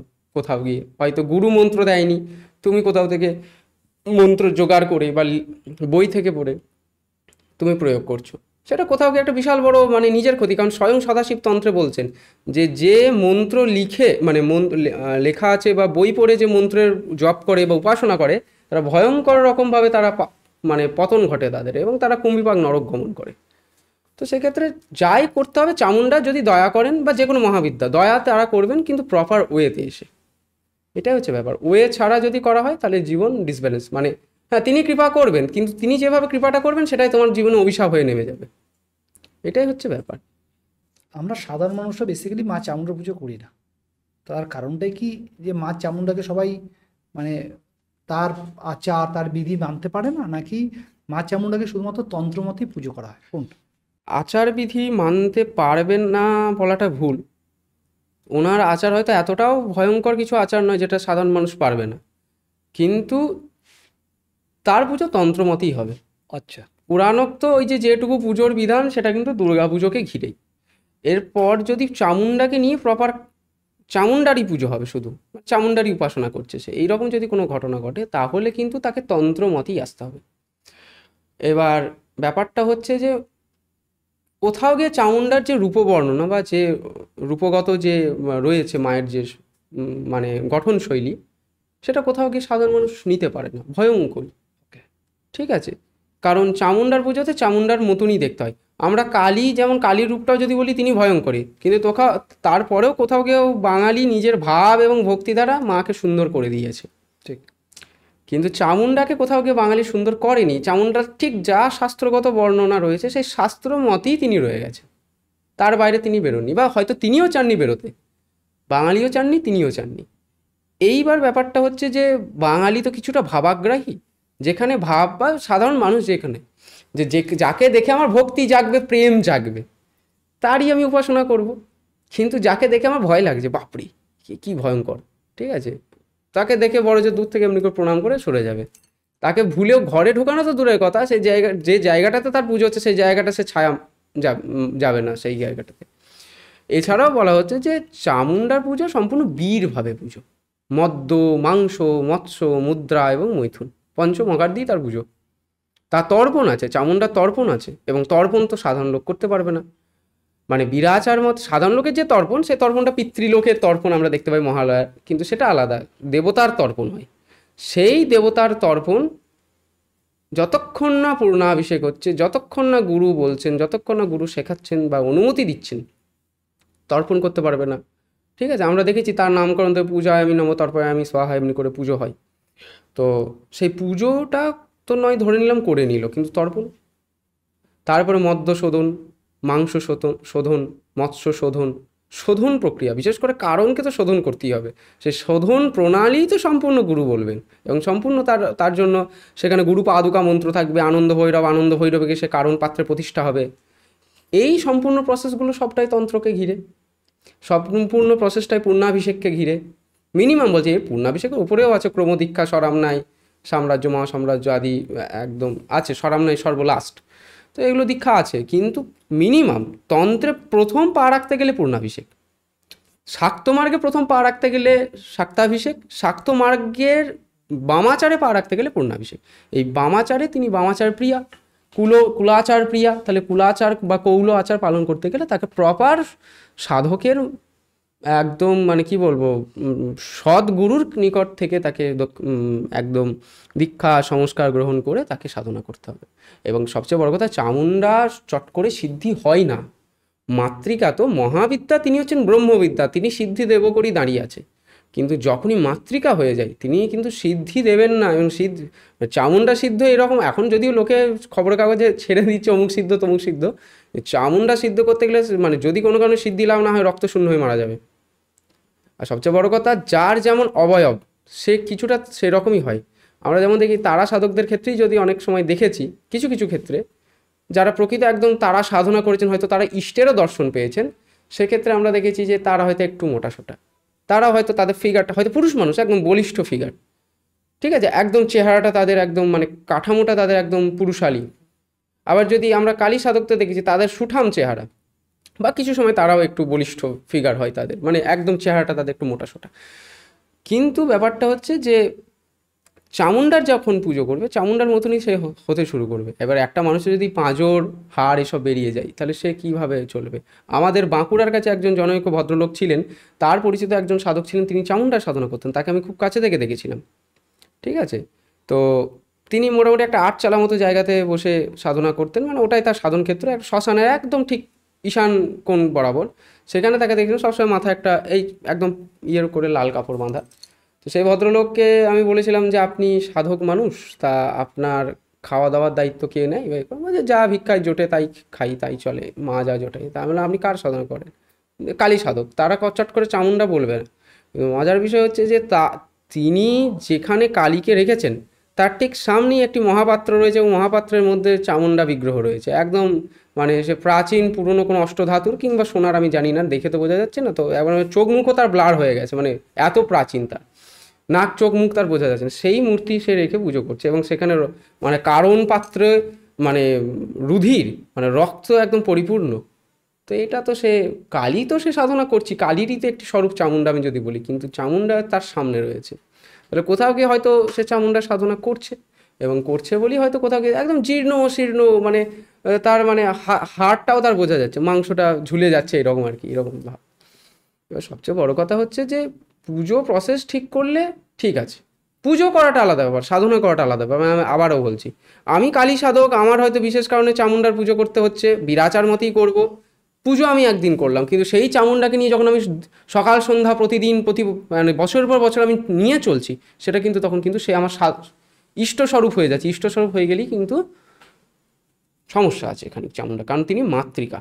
দয়া করলে ঠিক আছে, দয়া করলে তোমার জ্ঞান বুদ্ধি বৈরাগ্য সবই হবে, কিন্তু দয়া যদি কোথাও একটু পুজোর অনর্থ ঘটে, মাতৃকাদের ক্ষেত্রে, মহাবিদ্যাতে পুজোর ক্ষেত্রে যেমন কোথাও একটু অনর্থ ঘটলেও বোধহয় ক্ষমা চেয়ে নিলে কালী তারা ষোড়শী এনাদের ক্ষেত্রে ক্ষমা করে দেন, কিন্তু এনাদের পুজোতে কিন্তু কোনো ক্ষমা নেই, ঠিক আছে। যেমন ধূমাবতী মহাবিদ্যা, কিন্তু ওনার পুজোতে কোনো ভুল করলে কিন্তু ক্ষমা নেই, কারণ তিনি এমনি প্রচণ্ড চঞ্চলা রাগী ধূমাবতী রূপে মা। যদি বলি ছিন্নমস্তা, কোন পুজো অঙ্গহানি করা যাবে না। তো সব জায়গাটাতে ঘিরেই যে মানে কালী পুজো, তো আমি এমনটা নয় যে যেমন তাই করবো, স্বেচ্ছাচার করব, কিন্তু সেখানেও কিন্তু কোথাও গিয়ে ভুল ত্রুটি তো মানুষ মাত্রই হয়, ক্ষমা হয়ে যায়। চামুণ্ডাদের ক্ষেত্রে ক্ষমা হয় না। মাতৃকাদের ক্ষেত্রে কোথাও গিয়ে সিরিয়াসভাবে, যদি পুজোর ক্ষেত্রেই বলছি, পুজো যদি করতে হয় একদম ঠিকভাবে ঠিক উচ্চারণ করে পুজো, ঠিক বিধিবৎ পুজো, যেখানে যে মুদ্রা প্রদর্শন করতে বলবে, যেখানে যে ন্যাস প্রদর্শন করতে বলবে, সেখানে সেটাই করতে সেইভাবেই হবে। করতে হবে। মা চামুণ্ডা যখন এতটাই ভয়াল, এতটাই কঠিন, তবে কিছু সংখ্যক সাধকই আশা করি এর সাধনা করেন। হুম। কেন করেন, কি পায়? এটার মূলত একটি কারণ হচ্ছে যে যিনি বীরভাবে বা বীর মার্গের সাধক বা শাক্ত, যিনি কৌল শাক্ত, তার কাছে কঠিন কিছু নয়, কারণ তিনি অভ্যস্ত। তিনি কারণও শোধন করতে পারেন, মাংসও দিতে পারেন, মাছও দিতে পারেন, সমস্যা কিছু নেই। বা যিনি পূজা ন্যাস ক্রম, তিনি তার হয়তো প্র্যাকটিসই করেছে হয়তো বহু বছর। এইবার ব্যাপারটা হচ্ছে যে করার উদ্দেশ্য কী থাকে। প্রথমত প্রথম পূজা করার, যদি একদম সাধক মণ্ডলীর মধ্যে বলি, তাহলে প্রথম উদ্দেশ্যটা হয়তো থাকে জ্ঞান, ঠিক আছে, বুদ্ধি, বৈরাগ্য, ধর্মের প্রতি আকর্ষণ, ঠিক আছে। কারণ আমরা দেখেছি যে স্বয়ং মা চামুণ্ডা কিন্তু অধর্ম, চণ্ডমুণ্ডরূপী অধর্মকে নাশ করছেন, দিয়ে তিনি চামুণ্ডা হচ্ছেন। ফলে তিনি অধর্মকে নাশ করে ধর্মের প্রতিষ্ঠা করছেন। তাহলে সেই ধর্ম জ্ঞান বা ধর্মতত্ত্ব, এই ধর্ম কিন্তু পার্টিকুলার আমি রিলিজিয়ন বোঝাচ্ছি না, ন্যায় এবং অন্যায়, এই যে ব্যাপারটা, ন্যায়কে ধর্ম এবং অন্যায়কে অধর্ম, আমরা মহাভারতের প্রতি পাতায় পাতায় পাই এই শব্দগুলো। তো সেক্ষেত্রে এই ন্যায়রূপী ধর্মের প্রতি যেন আমার মানে অনুরাগ থাকে, আমার জ্ঞানের প্রতি যেন অনুরাগ থাকে, এবং তার সাথে যে শক্তি, তিনিও তো মহাশক্তি, তো সেই মহাশক্তির আরাধনা করে যে শক্তি বা অতীন্দ্রিয় বা জিতেন্দ্রীয় জ্ঞান বা শক্তি লাভ, সেটাই কোথাও গিয়ে চামুণ্ডা সাধনের মুখ্য উদ্দেশ্য। কিন্তু এই প্রসঙ্গে একটা বলে রাখা প্রয়োজন যে আমরা বর্তমানে সোশ্যাল মিডিয়া, ফেসবুক বা আরও বিভিন্ন জায়গাগুলোতে আমরা দেখছি যে বাচ্চা বাচ্চা ছেলেরা চামুণ্ডা পুজো করছে। একদম হয়তো খুব সাধারণ ঘরের ছেলে, কিছু দিন হলো, হয়তো 1 মাস হয়েছে পূর্ণাভিষেক, সে চামুণ্ডা একদম হয়তো কিছু গুরু ভাইদেরকে নিয়ে চামুণ্ডা পুজো করছে। কী হলো চামুণ্ডা পুজো করার? না, সবাই করছে তাই করছে, ট্রেন্ড। এই ট্রেন্ডে যে গা ভাসিয়ে দেবে সেই কিন্তু সমস্যায় পড়বে। যে ওই আমার পাশের বাড়ির কাকু, তিনি 22 বছর ধরে তিনি সাধনা করছেন, দিয়ে আজকে চামুণ্ডা পুজো করছেন পার্টিকুলার সাধনের জন্য বা পুজো করছেন। আর আমার 2 মাস হলো হয়তো সবে আমি গুরু কৃপায় আমি হয়তো পূর্ণাভিষেক পেয়েছি, আমারও মনে হচ্ছে আমি তো অধিকার পেয়ে গেছি, পূর্ণাভিষেক হয়ে গেছে। কিন্তু অধিকার পেলেও যে মানে সেটা আমি করতে পারি, কিন্তু সেই করার জন্য যে আমার কি ক্ষমতাটা এখনো হয়েছে? মানে ব্যাপারটা হচ্ছে যে আমি হয়তো কিছুটা গাড়ি চালাতে জানি, আমি লাইসেন্সটা সরকারিভাবে প্রাপ্ত হয়েছি, কিন্তু সেই গাড়িটা মানে হাইওয়েতে চালানোর মতো কি ক্ষমতা আমার হয়েছে? হয়নি। আমি হয়তো গ্রামে গঞ্জে আমি গাড়ি চালাই টুকটুক টুকটুক করে সাধারণভাবে, কিন্তু আমি যদি মনে করি না আমার ওই দাদাটা তো সে তো দুর্গাপুর কি সে আসানসোলে গাড়ি চালিয়ে চলে আসছে, তাহলে আমি কেন পারবো না? আমারও তো লাইসেন্স হয়ে গেছে, আমিও এবার চালাবো। যদি চালাতে যাবে অ্যাক্সিডেন্ট হবে। গল্পটাও ঠিক তাই, যে আমার ওই ফেসবুকে একজন অমুকানন্দ নাথকে দেখলাম সে চামুণ্ডা পুজো করছে বলে আমাকেও করতে হবে, এই যে কোথাও গিয়ে একটা জিদ্দিবাজি বা কোথাও গিয়ে একটা করবই, আমিও পারি, শক্তি অর্জন করবো। হ্যাঁ শক্তি অর্জন করবো, বা একটা দেখনধারী, দেখ আমিও পারি, এটা করা উচিত নয়। পুজো কখনো কারোকে, পুজো তো কম্পিটিশনের জন্য নয়, আমি পুজো করছি আমার জন্য, সেটা আমাকে, এবং শুধু পুজো নয়, পুজো করে সেটাকে ফেসবুকে আপলোড করা বা ইউটিউবে ছাড়া, এই যে ব্যাপারটা, দেখো আমি করছি, আমি 4টে ছাগল মানে পাঁঠা বলি দিয়েছি, দিয়ে মায়ের পুজো করেছি, এই একটা দেখনধারী। এটা কোথাও গিয়ে আমার মনে হয় যে বর্তমান সময়ের জন্য এটা একটা খুব খারাপ প্রভাব ফেলছে। এবং ওই চামুণ্ডা পুজো করে মানে আমি দেখেছি যে ঠিকঠাক হয়তো পুজো করতে পারেনি, একদম হয়তো পুজোতে কিছু বিঘ্ন ঘটিয়ে ফেলেছে, বলিদানে বিঘ্ন ঘটিয়ে ফেলেছে, হয়েছে গোটা পরিবার রুইন্ড হয়ে গেছে, একদম পুরো ধীরে ধীরে ধীরে মানে মিশে গেছে মাটিতে। বাবা মারা গেছে অ্যাক্সিডেন্টে, মায়ের হঠাৎ করে মানে হার্ট 80% ব্লক ধরা পড়েছে, যে মানুষটা সুস্থ সবল চলাফেরা করা লোক, হ্যাঁ, বাড়িতে বোন, সে হঠাৎ করে তার বিভিন্ন রকম শারীরিক প্রবলেম, সেও হয়তো কোমায় চলে গেছে, বা কিছু একটা ভয়ঙ্কর কিছু ঘটেছে, এরকম আমি দেখেছি। এবং এই ঘটনাগুলো ঘটছে কিন্তু মূলত রাঢ়বঙ্গেই, আমরা যেটা বীরভূম, পুরুলিয়া, বাঁকুড়া, এই সমস্ত অঞ্চলেই বাচ্চা বাচ্চা ছেলে তারা ওই ফেসবুক দেখছে, আমাকেও তন্ত্র সাধনা করতে হবে, করছে, তন্ত্র সাধনা করুক, সেটা নিয়ে সমস্যা নেই, বাচ্চা বাচ্চা ছেলেরা সাধনা করুক, মায়ের সাধনা করুক, মা দাঁড়িয়ে আছে কৃপা দান করবো করে। কিন্তু এই যে সাহসটা কোথাও গিয়ে দুঃসাহস হয়ে প্রয়োজন, মানে গুরুর বাক্য উল্লঙ্ঘন করেও করব, এটা কোথাও গিয়ে আমাদের মনে হয় যেন যে এই ব্যাড এফেক্ট ফেলছে। হ্যাঁ, আমার গুরু আমাকে অনুমতি দিয়েছে, আমার গুরু আমাকে হয়তো 5 বছর শিখিয়েছে পুজোটা সম্পর্কে, এরপর আমার গুরুই বলেছে যে হ্যাঁ তুই কর, আমি তখন বসেছি। এরপর যদি কোনো কারণে আমি যদি করতে বসে, গুরু আমাকে অনুমতি দিয়েছে, আমি গুরু নিজে থেকে অনুমতি দিয়েছে, আমি করতে বসেছি, এই যে ইয়েটা এখানে যদি আমি যদি কিঞ্চিত হয়তো খুব সামান্য ভুল হয়েছে, সেটাও কিন্তু গুরু সামলে নেবেন। কারণ ইষ্ট রুষ্ট হলে গুরু রক্ষা করেন, কিন্তু গুরু রুষ্ট হলে কিন্তু ইষ্ট রক্ষা করবেন না, এটা একটা প্রবাদ। কেউ মা চামুণ্ডার মানে পুজো এবং তার শক্তি পেলেন, তুমি কিছু না ধর্ম অধর্ম কথা বলছিলে, সেই শক্তি পাওয়ার পর যদি সেই ব্যক্তিটাই অধর্মের কাজে এটা ব্যবহার করে, সেই ক্ষেত্রে কি হতে পারে? সমূলে বিনাশ হবে। মানে মা অন্যায় ন্যায়কে একদম খুব ভালোভাবে বাঁচেন, একদম বাঁচেন। অনেকে টাকা নিয়ে তার দেখা গেল যে তুমি মা চামুণ্ডার আরাধ্যা, আমার কোনো একজন মনে হচ্ছে আমি একজন মানুষকে নষ্ট করবো বা ক্ষতি করবো আমার স্বার্থের জন্য, মেবি সেটা তুমি জানো না, তোমার জানার কথা না, আমি বললাম আমি হ্যাঁ, সেই ক্ষেত্রে কি করণীয়? প্রথমত ব্যাপারটা হচ্ছে যে চামুণ্ডা, মা তো সব বোঝেন, একদম, মা আমার ভাবমূর্তি জানেন আমি কি করছি, এবার সেখানে কি মা আমার ক্ষতি করবেন না যে পুজো দিচ্ছে তার ক্ষতি করবেন, মানে কোন জায়গাটা আসে? দুটোই। আমি করছি মানে তার দায় আমাকে কিছুটা হলেও বর্তাবেই। আচ্ছা, সাপোজ কেউ আমার কাছে এলো, সে বলছে আমার দাদা আমাকে খুব জ্বালাচ্ছে, হয়তো প্রপার্টি নিয়ে সমস্যা, তাকে মেরে ফেলতে হবে। প্রথমত তো মারার অধিকার আমার কাউকে নেই, ঠিক আছে? মানে নরহত্যা তো কলিযুগে নিষিদ্ধ। সে ন্যায় করুক আর অন্যায় করুক, কাউকে আমি মারতে আমি পারি না, আমি বরঞ্চ তাকে দমন করতে পারি, নিধন নয়, আচ্ছা তাকে আমি আটকে দিতে পারি যাতে এই মানুষটার ক্ষতি না হয়। আচ্ছা সে হয়তো সত্যি হয়তো দাদা ভাইয়ের ওপর কোনো প্রয়োগ করছে, কিছু ক্ষতি করছে, আমি হয়তো তাকে দমন করে দিলাম, এবার সে তার মতো থাকবে, এর মতো থাকবে। কিন্তু এই যে মেরে ফেলতে হবে, এই ঘটনাগুলো আমরাও দেখেছি অনেক ক্ষেত্রে, যে আমাকেই হয়তো মেসেঞ্জারে মেসেজ করে যে আপনি দেখলাম আপনার প্রোফাইলটা, তো এরকম আমার আমার বৌদি, দাদা বৌদি আমাদেরকে খুব জ্বালাতন করে, তা কী করতে হবে? না আমি আপনাকে কীভাবে সাহায্য করতে পারি, না ওদেরকে কিছু একটা প্রয়োগ করে মেরে ফেলতে হবে, একদম মেরে ফেলতে হবে, স্পট ডেট, ঠিক আছে? তো এই যে প্রয়োগ কখনো নয়, কাউকে মারার অধিকার আমাকে নেই, আমার হয়তো ক্ষমতা আছে তাকে মেরে দেওয়ার, কিন্তু আমি কাউকে মারবো না। কৌল সাধক কখনো কাউকে মারার জন্য আসেনি, মানুষকে উদ্ধার করার জন্য এসেছে। কারণ যে মানুষটিকে আমি মারবো সেও তো মানে কোথাও গিয়ে ব্রহ্মেরই অংশ, এবং সে তো আমার, যদি সে তার ভাইয়ের প্রতি কোনো অন্যায় করো থাকে, সে তো আমার সাথে কোনো অন্যায় করেনি, তাহলে তাকে আমি কেন মারবো কয়েকটা টাকার জন্য? ঠিক আছে, আমি বরঞ্চ এবার করতে পারি কি, যে আমি যদি মনে করি যে হ্যাঁ, প্রথমত চামুন্ডা সাধন করলে সে ত্রিকালদর্শী হবে, ভূত ভবিষ্যৎ বর্তমান সে দেখতে পাবে, ঠিক আছে? তার মুখ দেখলে সে বুঝতে পারবে যে তার কি হয়েছে না হয়েছে, ঠিক আছে? এই জায়গাটাতে দাঁড়িয়ে মানে অর্থাৎ তিনি কৌল, কালকে যিনি নিজের বশে রাখেন, অর্থাৎ সময় যার বসে তিনিই কৌল, তাহলে তিনিই চামুন্ডা সাধন করছে, অর্থাৎ তিনি বুঝতে পারবেন। চামুন্ডা সাধন তো আর যদি প্রকৃত সাধক হয় তবেই, এখানে ভেগধারীদের কথা বলছি না। এইবার ব্যাপারটা হচ্ছে যে আমি বুঝতে পারবো যে এই লোকটি যে আমার কাছে এসেছে সে কি আদেও তাকে, সে কি মানে সমস্যা নিয়ে এসেছে, নাকি সে নিজে থেকেই চাইছে ওকে মেরে ফেলতে বা ক্ষতি করতে। যদি দেখি যে হ্যাঁ, লোকটি যেটি আমাকে বলছে সেটি ঠিকই বলছে, সেক্ষেত্রে আমি বরঞ্চ তাকে চামুন্ডার ওইসবের প্রয়োগ না করে আমি নর্মালি তার কাছে কিন্তু বগলামুখী প্রয়োগ করে কিন্তু তাকে স্তম্ভন করতে পারি। আচ্ছা স্তম্ভন যে বা আরও অন্যান্য যে স্তম্ভন প্রয়োগ বিধি আছে, আমি স্তম্ভন করতে পারি।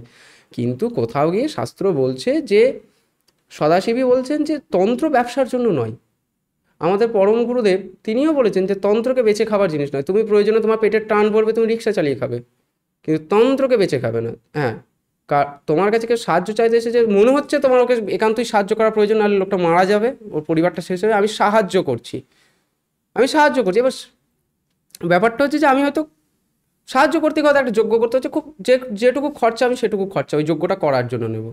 সে ভালোবেসে আমাকে কিছু দিল সেটা আলাদা ব্যাপার, কিন্তু এই যে একটা প্রয়োগের জন্য এখন বর্তমানে তন্ত্র বা শাক্ত মার্গের মধ্যে যেটা একটা বিবিধ প্রচার চলছে, অমুক প্রয়োগ 50,000 টাকা 1,00,000 টাকা ব্যবসা, র্যান্ডম ব্যবসা চলছে, তারাপীঠ তো ওই ভরে গেছে। তো এই জায়গাটা গিয়ে কোথাও গিয়ে শাক্ত মার্গের একটা অবক্ষয়, তন্ত্রের একটা মানে অপপ্রচার, যে হ্যাঁ এইগুলো তো ভণ্ডামিদের জন্য করছে, তন্ত্র নিয়ে তো ব্যবসা একাধিক করছে। আমরা সব জায়গাতে দেখতে পাচ্ছি, শুধুমাত্র পার্টিকুলার কোনো স্পটকে টার্গেট করেও বলা যাবে না, মানে প্রতিটা গ্রামে গ্রামে আছে, প্রতিটা গ্রামে গ্রামে। মানে আমার গ্রামে 2টো গ্রাম পরে একজন সাধু বাবা আছেন যিনি কিচ্ছু জানেন না, সাধন মার্গে কিচ্ছু বোঝেন না, শাক্ত মার্গে কিচ্ছু বোঝেন না, কোনো অভিষেক নেই, কোনো গুরু পরম্পরা থেকে কোনো অনুমতি নেই, লাল কাপড় পরে র্যান্ডম ব্যবসা করছে, ঠিক আছে? আবার এমনও দেখেছি যারা হয়তো প্রকৃত গুরু পরম্পরা থেকেই তারা বৈধ, কিন্তু তারাও র্যান্ডম ব্যবসা করছে। মানে কোথাও গিয়ে যেন মায়ের মার্গে আসার উদ্দেশ্যটা হচ্ছে ব্যবসা করা। আমি কিছু মন্ত্রতন্ত্র শিখবো, কিছু প্রয়োগ প্রণালী শিখবো, এবং আমি ওই অমুক জ্যোতিষালয় অমুক কার্যালয় খুলবো, ঠিক আছে, তন্ত্রালয় খুলবো, এবং আমি র্যান্ডম ব্যবসা করবো। তুমি এত বড় বড় কথা বলছো, তোমার কি লক্ষ্য? কি বুঝলাম না কথাটা, আরেকবার। তুমি তোমার এই বয়সে এসে এত বড় বড় কথা বলছো যে তন্ত্র মতে গেলে অনেকে ব্যবসা করছে করছে, তুমি তো তন্ত্র সাধক হয়ে আসছো, ইন ফিউচার তাই হবে। তোমার লক্ষ্য কি, ব্যবসা করা নাকি মানুষ সেবা করা? একদমই না। ব্যবসা যদি করতে হয়, প্রথমত আমি যদি পারিবারিক সূত্রে বলি, আমাদের পৈতৃক ব্যবসা আছে, সেটি মানুষও জানছে আমরা ব্যবসা করছি, আমরাও জানছি আমরা ব্যবসা করছি, সেটা রোজগার। তন্ত্রকে বেঁচে খাওয়ার অনুমতি আমি কেন, আমার কোনো গুরু ভাইকেও আমাদের গুরুদেবরা দেয়নি, ঠিক আছে? অন রেকর্ড বলছো, আশা করি ভবিষ্যৎ তোমার সাথে আবার দেখা হবে, একদম কোনো না কোনো দেখতে পাবো। একদম। ব্যাপারটা হচ্ছে যে আমি প্রয়োগবিদ্যা শিখতে পারি, প্রয়োগবিদ্যা জানতে পারি, কিন্তু সেই প্রয়োগবিদ্যাটা যদি মানে প্রথমত আমাকে এটা বুঝতে হবে আমি প্রয়োগ করছি মানে আমার জপ শক্তি, আমার যে শক্তি অর্জন করছি সেই শক্তিকে আমি ক্ষয় করছি, আমার অর্জিত শক্তি দিয়ে তাকে আমি চেষ্টা করছি তাকে রক্ষা করা, ঠিক আছে? মানে তোমার কাছে শক্তি থাকছে যে যে কোনো তান্ত্রিক হোক বা যে কোনো তন্ত্র সাধক হোক, সে যখন সেই তন্ত্র কোনো জায়গায় ইম্প্যাক্ট করছে, তার ক্ষতি মানে তার ক্ষয় হচ্ছে, ক্ষয় হয়। একদম অবশ্যই, কারণ আমি যে কবচটা তৈরি করব, সেই কবচটা তো প্রাণ প্রতিষ্ঠা করতে হবে এবং তাকে শক্তি দিতে হবে। ওকে। আমি ধরে নাও সাপোজ টু সে আমি একটা বগলা কবচ বানালাম, কি একটা আমি হয়তো তারা নীল সরস্বতী কবচ বানালাম। সে কবচটা বানানো, সে কবচটা তো এমনি নয় যে আমি একটা কিছু ফুল পুষ্প ভরে দিলাম এবং সেটাতে গালা বা মোম ভরে সিল করে দিয়ে সেটা হয়ে গেল না। সেই কবচটার নির্দিষ্ট সংখ্যা পুনশ্চরণ জপ দিতে হয়, সেই কবচটাকে পাওয়ার দিতে হয়। তাহলে সেই পাওয়ারটা আসছে কোথা থেকে? আমি সেই মহাশক্তি থেকে, আমি যে পাওয়ার অর্জন করেছি, যে শক্তি, যে ক্ষমতা আমি অর্জন করেছি আমার সাধন জীবন থেকে, সেই ক্ষমতার এক অংশ আমি ওই কবচের মধ্যে ইনপুট করছি এবং তবে গিয়ে এবং তারপরে সেই কবচকে আরও পুনশ্চরণ জপ আদি দিয়ে, আহুতি দিয়ে, হোমাদ আহুতি দিয়ে তারপরে সেই কবচকে আমি কিন্তু জাগাচ্ছি। কারণ কবচ লেখার একটা প্রসেস যেমন হচ্ছে যে একটা প্রপার একটা কবচ ভোজপত্র থাকবে এবং সেই ভোজপত্রে কবচটা লেখা হবে, তার নির্দিষ্ট প্রসেস, কলম আছে আলাদা, কালি আছে আলাদা। এখন তো মানে কি বলবো, প্রসেসও কেউ মানে না, একটা পেপারের ওপর লিখে দিল, কিছু একটা লিখে দিয়ে ভাঁজ করে ভরে দিল, কিন্তু সেটাও নয়। প্রতিটা কবচের শেষে স্বয়ং সদাশিব বলছেন যে এই কবচটা কি দিয়ে লিখবে, কুমকুম দিয়ে লিখবে নাকি গোরচনা দিয়ে লিখবে নাকি সেটা অন্য কোনো কিছু দিয়ে লিখবে, ডট পেনের কালি দিয়ে নয়, ঠিক আছে? এবং সেটিকে পূজা, সেটিকে পুনশ্চরণ, সেটিকে জপ দেওয়া, এই যে একটা লং প্রসেস, তাহলে এই লং প্রসেসটা দিয়ে কবচ তৈরি হচ্ছে। এইবার ব্যাপারটা হচ্ছে যে আমি, আমার বোন বা আমার হয়তো আমার বোনের বিয়ে হয়েছে বা দিদির বিয়ে হয়েছে, তার পরিবারে কিছু একটা বিপদ, আমার হয়তো নিজের একদম সহোদর বোন, তাকে হয়তো রক্ষা করতে আমি পারি, কিন্তু সে আমি যদি না করি হয়তো সে মারাই যাবে বা তার পরিবারে কেউ মারাই যাবে। সেক্ষেত্রে হয়তো আমি আমার সাধন শক্তি দিয়ে তাকে উদ্ধার করলাম।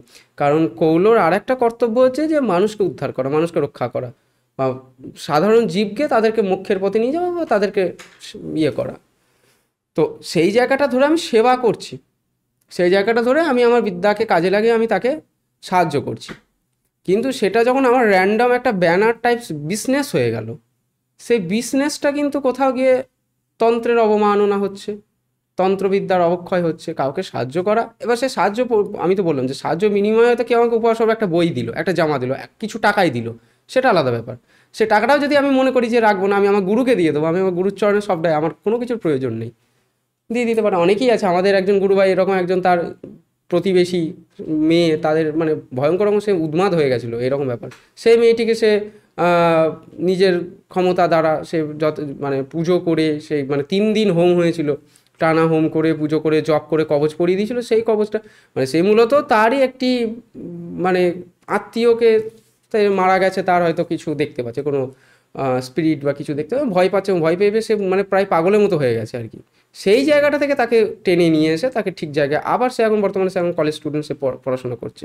এবং আমার যে গুরুভাই সে আবার স্কুল স্টুডেন্ট, সে মানে কি বলবো ক্লাস 11 থেকে 12-এ উঠলো, এইচএস এর প্রিপারেশন নিচ্ছে, তাহলে সে করছে এবং সে তাকে ভালোবেসে, ঠিক আছে, তাকে ওই হয়তো পাড়ার কাকিমা তাকে ভালোবেসে পরে 2000 টাকা দিয়েছিল, মানে এমনি পুজো করতে যা খরচা হয়েছিল সেটা লিস্ট করে দিয়েছিল যে তোমরা নিয়ে এসো আমি করে দেবো। তারপরে ভালোবেসে 2000 টাকা দেবো, সেই 2000 টাকার মধ্যে 2000 টাকা আবার গুরুর চরণে অর্পণ করে দিয়েছে। 11-12 পড়া বাচ্চারাও তন্ত্র সাধনা আসছে। ওই যে কখন গাছের ফল পাকবে এটা তো বলা যায় না নির্দিষ্ট করে। এখন তন্ত্র সাধনা করাটা হচ্ছে গিয়ে কোথাও গিয়ে আমরা মনে করি ম্যাচিওরদের জন্য, একদমই তাই। আমরা যদি বলি শ্রী রামপ্রসাদ সেন, গুরু বামদেব, এনারা তো মানে কিছু কিছু মানুষ তো থাকে একদম জন্মগত, যদিও তাদের সাথে তুলনা করাটাও আমার ভুল হচ্ছে, কিন্তু কোথাও গিয়ে কিছু কিছু মানুষ থাকে জন্ম থেকেই তারা একটা ভাব বা আধার নিয়ে জন্মায়। মানে তাদের জীবন অবসানের পর যদি তাদের জীবনটাকে ডকুমেন্টেড করা যায়, তাহলে পড়ে বোঝা যাবে হ্যাঁ তারা বোধহয় পার্টিকুলার এই কাজটার জন্যই তারা জন্মেছিল। ঠিক। তো কোথাও গিয়ে দেখা যায় যে একদম হয়তো 11-12-এর ছেলে, সে হয়তো প্রকৃত একদম মানে উপযুক্ত লক্ষণে লক্ষিত হয়েছে। হয়তো এবার সে হয়তো শাক্তাভিষেক নিয়েছে হয়তো 9 বছর বয়সে, তার প্রথম শাক্তাভিষেক হয়েছে 9 বছর বয়সে, এবং সে হয়তো পূর্ণাভিষেক নিচে 18 বছর বয়সে। এই টাইমটা সে কিন্তু, সে যখন বাচ্চা বয়স, সেই বয়সটা কিন্তু সে আর 5টা বাচ্চার মতো কাটাচ্ছে না। সে বাচ্চা বয়সটা কিন্তু সে ধর্মীয় রীতিনীতি, গুরু প্রদর্শন মানে গুরুর নির্দেশ মেনে সে চলছে। মা বাবা তাকে যথেষ্টভাবে হয়তো পড়াশোনা বা আদি বাড়ির কাজকর্ম সে করছে মা বাবার কথা মতো মেনে, আবার ঠিক একইভাবে কিন্তু সে নিজে গুরু পরম্পরার কথা মেনে চলছে। তাই এরপর ব্যাপারটা হচ্ছে যে মূলত বলা হয়ে থাকে একটা ম্যাচুরিটির পর তন্ত্রের বড় বড় সাধনগুলো করা উচিত। এবার তন্ত্রে একটা জিনিস বুঝতে হবে যে পূর্ণাভিষেক হওয়া মানে কিন্তু পূর্ণতান্ত্রিক সে হলো না। পূর্ণাভিষেক হলো মানে সে গুরু পাদুকা মন্ত্র পেল, ব্রহ্মমন্ত্র পেল, সে কিছু কারণ শোধনের কিছু প্রণালীর মন্ত্র আদি পেল, কিন্তু সে এখনও তারা মন্ত্র পায়নি, সে ষোড়শী মন্ত্র পায়নি, এখনো বাকি দশ মহাবিদ্যা এবং আরও 8জন যে গুপ্ত মহাবিদ্যা। দশ মহাবিদ্যা তো আমরা সবাই জানি, কিন্তু অ্যাকচুয়ালি রয়েছে 18টা মহাবিদ্যা। নিরুত্তর তন্ত্র বা আগম তত্ত্ববিলাস, আমরা যে তন্ত্রশাস্ত্রগুলো ঘাঁটি আমরা পাবো 18জন মহাবিদ্যা। সে 18 জনের মহাবিদ্যার মধ্যে তারা সবে মাত্র এখন কালীকে নিয়েই সে আছে, এখনো তারা ষোড়শী সে এখনো পায়নি। ক্রমদীক্ষায় সে আবার তারা ষোড়শী বা তারা কিছু কিছু ক্ষেত্রে ক্রমদীক্ষার ক্রমে আবার তারা ছিন্ন মস্তাও দেওয়া আছে। তো গুরু পরম্পরাগত সেগুলো আলাদা, এখনো সে পায়নি, মানে সে কিছু কিছু জিনিসে অধিকার পেয়েছে, এগুলো স্টেজ বাই স্টেজ। আচ্ছা, এবার ব্যাপারটা হচ্ছে কারোর পূর্ণাভিষেক হয়ে গেছে মানেই যে সে এখনই ছিন্নমস্তা শ্মশানে গিয়ে প্রয়োগ করে দেবে না, সেটির অধিকার হয়নি। তুমি কালীকে নিয়েই থাকবে, এখন তুমি সাধনা করবে, এবং পূর্ণাভিষেক হওয়া মানে তুমি সটক কর্ম করবে না, এই মারণ উচাটন বশীকরণ এসবের জন্য নয়। তোমাকে অধিকার দিচ্ছে মানে তুমি ওই এক ক্লাস করে উঠছো। শাক্ত মার্গের দীক্ষা প্রণালীতে বলছে প্রথমে মন্ত্র দীক্ষা, তারপরে হচ্ছে শাক্তাভিষেক, তারপরে হচ্ছে পূর্ণাভিষেক, তারপরে ক্রমদীক্ষা, তারপরে সাম্রাজ্য, মহাসাম্রাজ্য এবং স্বরামনায়, এবং অন্তিমে বিরজা। বিরজা মানে সে সন্ন্যাস, ঠিক আছে। এবার বিরজা সবাই নেবে না, সংসারে থেকেই সবাই সাধনা করবে, তাই অন্তিম পর্যন্ত স্বরামনায়, ঠিক আছে। স্বরামনায় দীক্ষা, স্বরামনায় দীক্ষা মানে সে মানে সমস্ত মন্ত্রে সে অধিকার পাচ্ছে। কালীকুলক্ত যে স্বরামনায়, কালীর যে স্বরামনায়, সে কালী স্বরামনায় কালীর সে সমস্ত মন্ত্র অধিকার পাবে, ঠিক আছে। এখানে একটা কন্ট্রোভার্সি রয়েছে যে কালীর মন্ত্র নাকি ষোড়শীর মন্ত্র।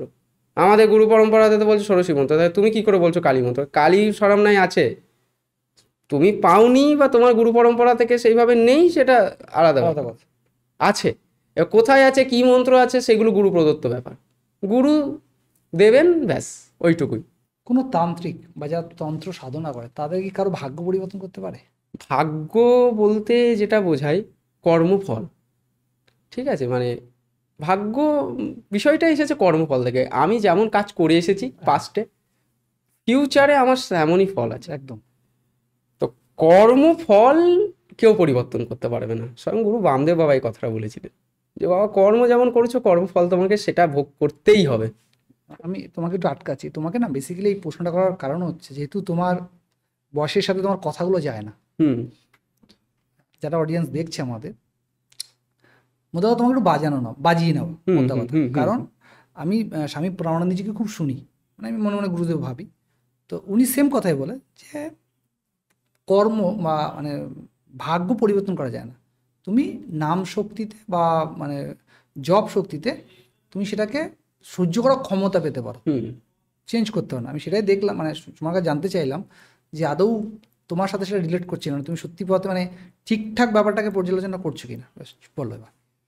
তো কর্মফল পরিবর্তন সম্ভব নয়। আমি যে কর্ম করেছি পাস্টে, আমার ফিউচারে সেই ফল আমাকে ভোগ করতেই হবে, স্বয়ং ভগবানও সেখানে রক্ষা করতে পারবে না আমাকে। এবং ব্যাপারটা হচ্ছে আমি যদি সাধনা করি, শাক্তমার্গে যেটা বলছে যে সাধন করো, ভজন করো, তুমি হয়তো রিগ্রেট ফিল করেছো তোমার অতীতের পাস্টের ঘটনা নিয়ে, এবং তুমি মনে মনে প্রায়শ্চিত্ত করছো, এবং তুমি হয়তো সে কর্মফলের হয়তো ভুগছো ভয়ঙ্কর রকম। সেখানে হয়তো কোনো একজন সাধক তিনি তোমাকে এটা সাজেশন করতে পারে যে হয়তো কিছু পথ দেখিয়ে দিতে পারে, যে পথটা গেলে তোমার পিঠে যেটা বল্লম ঢুকছে সেটা তো সূঁচ হয়ে ঢুকবে, ঠিক আছে, কিন্তু আঘাত তোমাকে পেতেই হবে। মানে ব্যাপারটা হচ্ছে বল্লমই ঢুকবে, কিন্তু আমার অনুভবটা হবে সূচের মতো। হয়তো সে তোমাকে এমন কিছু প্রসেস বললো, এমন কিছুভাবে দৈনন্দিন জীবনে চলার কথা বললো, সে কথাগুলো তো হয়তো কোথাও একটু মেন্টাল পিস তুমি পাচ্ছ, সেটা হতে পারে। কিন্তু আমি যদি মনে করি আমি এত বড় সাধক হয়েছি যে কালে মানে কি বলবো, বিধাতার নিয়মকে, ভগবতীই তো তাকে দণ্ড দিচ্ছে, একদম, তো ভগবতীর দণ্ডকে আমি মানে উল্লঙ্ঘন করে দেবো সব পরিবর্তন, তাহলে তো আমি হয়ে গেলাম সেই সর্বে, আমার তো সাধন করে সাধক তো আমি আর থাকলাম না। আর এছাড়া আর একটা কথা যদি বলি, কোনো সাধকই, যারা প্রকৃত সাধক, কেউই কর্মফলের পরিবর্তন করে দেবো, তোমার এই কষ্ট হচ্ছে আমি তোমাকে পরিবর্তন করে দেবো, না, করবে না। যারা করে কি বলবো যারা করে কি হয় সে তো তাই, যে করাচ্ছে আর যে করছে সেই জানে, আর যে দেখছে। এই মানে ব্যাপারটা হচ্ছে, আমি একটা যদি সাধারণ কথা বলি, বিবাহ এটি তো স্বয়ং মা নিজের ঠিক করে রেখেছে কার সাথে কার বিবাহ হবে। আমাদের কথা দিয়েছে জন্ম মৃত্যু বিয়ে তিন বেদাতা নিয়ে। একদম। এবার ব্যাপারটা হচ্ছে আমার একটি মেয়েকে ভালো লাগতেই পারে, লেগেছে, মনে ধরেছে, কিন্তু সে মেয়েটি আদৌ আমার ভাগ্যে নেই। এবার আমি হয়তো এমন একজন কোনো তন্ত্র সাধকের কাছে গেলাম যিনি হয়তো এরকম কাজ করেন, তাকে বললাম, তিনি বলে হ্যাঁ 2 মিনিটে বশীকরণ, যাও 84,000 টাকা আমার অ্যাকাউন্টে মানে আমার ম্যানেজারকে দিয়ে দাও। 84,000 টাকা। তান্ত্রিকদের ম্যানেজারও থাকে? হ্যাঁ অবশ্যই, মানে ম্যানেজার, পার্সোনাল অ্যাসিস্ট্যান্ট বহু কিছুই রাখছে, তান্ত্রিকদের কিছুই থাকে না, সে তো সর্বত্যাগী হয়ে গেছে, তার মন তো সন্ন্যাসী, আচ্ছা। কিন্তু এখন রাখছে অনেকেই। তো সেই জায়গাটাতে যদি দেখে বলি যে 2 মিনিটে বশীকরণ, প্রথমত বশীকরণ 2 মিনিটের জিনিস নয়, এবং বশীকরণ বিদ্যা আছে, আমি নেই বলছি না, কিন্তু বশীকরণ বিদ্যাটা এমনটা নয় যে ওই ম্যাজিকের মতো একটা তুড়ি মারলাম আর সম্মোহন হয়ে গেল, প্রথম কথা। দ্বিতীয় কথা হচ্ছে যে যে আমার ভাগ্যেই নেই তাকে আমি বশীকরণ করলেই কি সে আমার সাথে, তার সাথে কি আমার বিবাহ হবে? এটা একটা একটা বিষয়। যদি কোনো সাধক হয়তো সে সাধন করে কিছু শক্তি অর্জন সে করে রেখেছে, সে হয়তো বুঝতে পারছে যে ওর ভাগ্যে ওই মেয়েটি নেই, কিন্তু তারপরেও যদি সে ইচ্ছা করে এই কাজগুলো করে যে হ্যাঁ ঠিক আছে তুমি পেমেন্টটা তো করো, তারপর দেখছি, দিয়ে হয়তো আমি একটা কিছু করেও দিলাম, দিয়ে কাজ হলো না, কি কাজ হলো তো 2 মাস পর কেটে গেল, কি 6 মাস পর কেটে গেল, তাহলে তো আমার কি হলো? আমি লোক ঠকালাম, আমি জানতাম যে ওর থাকবে না, আমার হয়তো পাওয়ারের ক্ষমতার দ্বারা আমি হয়তো করে দিয়েছি, কিন্তু তারপরে আমি জানতাম যে 2 মাস পর ব্রেকআপ হবেই, কিন্তু তাহলে তো আমি ইচ্ছা করে লোক ঠকাচ্ছি। বা হয়তো আমি জানি যে আমার কোনো ক্ষমতাই নেই, তাহলে সেটা আরও বড় লোক ঠকাচ্ছে। তো এই জায়গাটা গিয়ে কোথাও গিয়ে আমার মনে হয় যে কর্ম যা করেছি, ভাগ্য কিছুটা আমাদের হাতেই আছে, কিছুটা ঈশ্বর প্রদত্ত ব্যাপারও আছে। তো আমি যা কর্ম করেছি সেটা দিয়ে আমার 70% চলবে। তা সেই জায়গাটাতে দাঁড়িয়ে এইভাবে ভাগ্য পরিবর্তন, তাহলে তো মানুষ স্বয়ং ব্রহ্মে, সাধারণ মানুষ স্বয়ং ব্রহ্মে না, পরিণত আমি হয়ে এই গেছে। কথাটা টেনেই বললাম যে তান্ত্রিকরা মানে অ্যাসিস্ট্যান্টও রাখে, মানে বা ম্যানেজারও রাখে। বেসিক্যালি তুমি যে বললে যে যারা মন প্রাণ দিয়ে মাকে ডাকে, তন্ত্র সাধনা করে, তাদের বাহির্য ব্যাপারগুলো বেশি থাকে না, থাকে না, খুব অবশ্যই, নিরিবিলি থাকে, খুব চুপচাপ থাকেন এবং হয়তো গুপ্ত জায়গায়ও থাকেন। একদম। যারা নিজেরা ব্যবসা ভেবে নিয়েছে, হুম। যারা নিজেদের এটাই উপার্জন ভেবে নিয়েছে, তাদের অনেক কিছু দেখা যায় একটা বাহির্য। একটা ঘটনা আমার হঠাৎ মনে পড়লো এই ব্যবসার কথাটা নিয়ে। আমার একজন জনৈক একজন তন্ত্র সাধক, আমাদেরই পরম্পরা, গুরু ঘরানার নয়, পরম্পরা, অন্য গুরুর শিষ্য সে। তো সে চিতা সাধন, মানে চিতাতে কিছু একটা প্রয়োগ করছে, কি করছে আমি নিজেও জানি না, ছবিটাই দেখছি।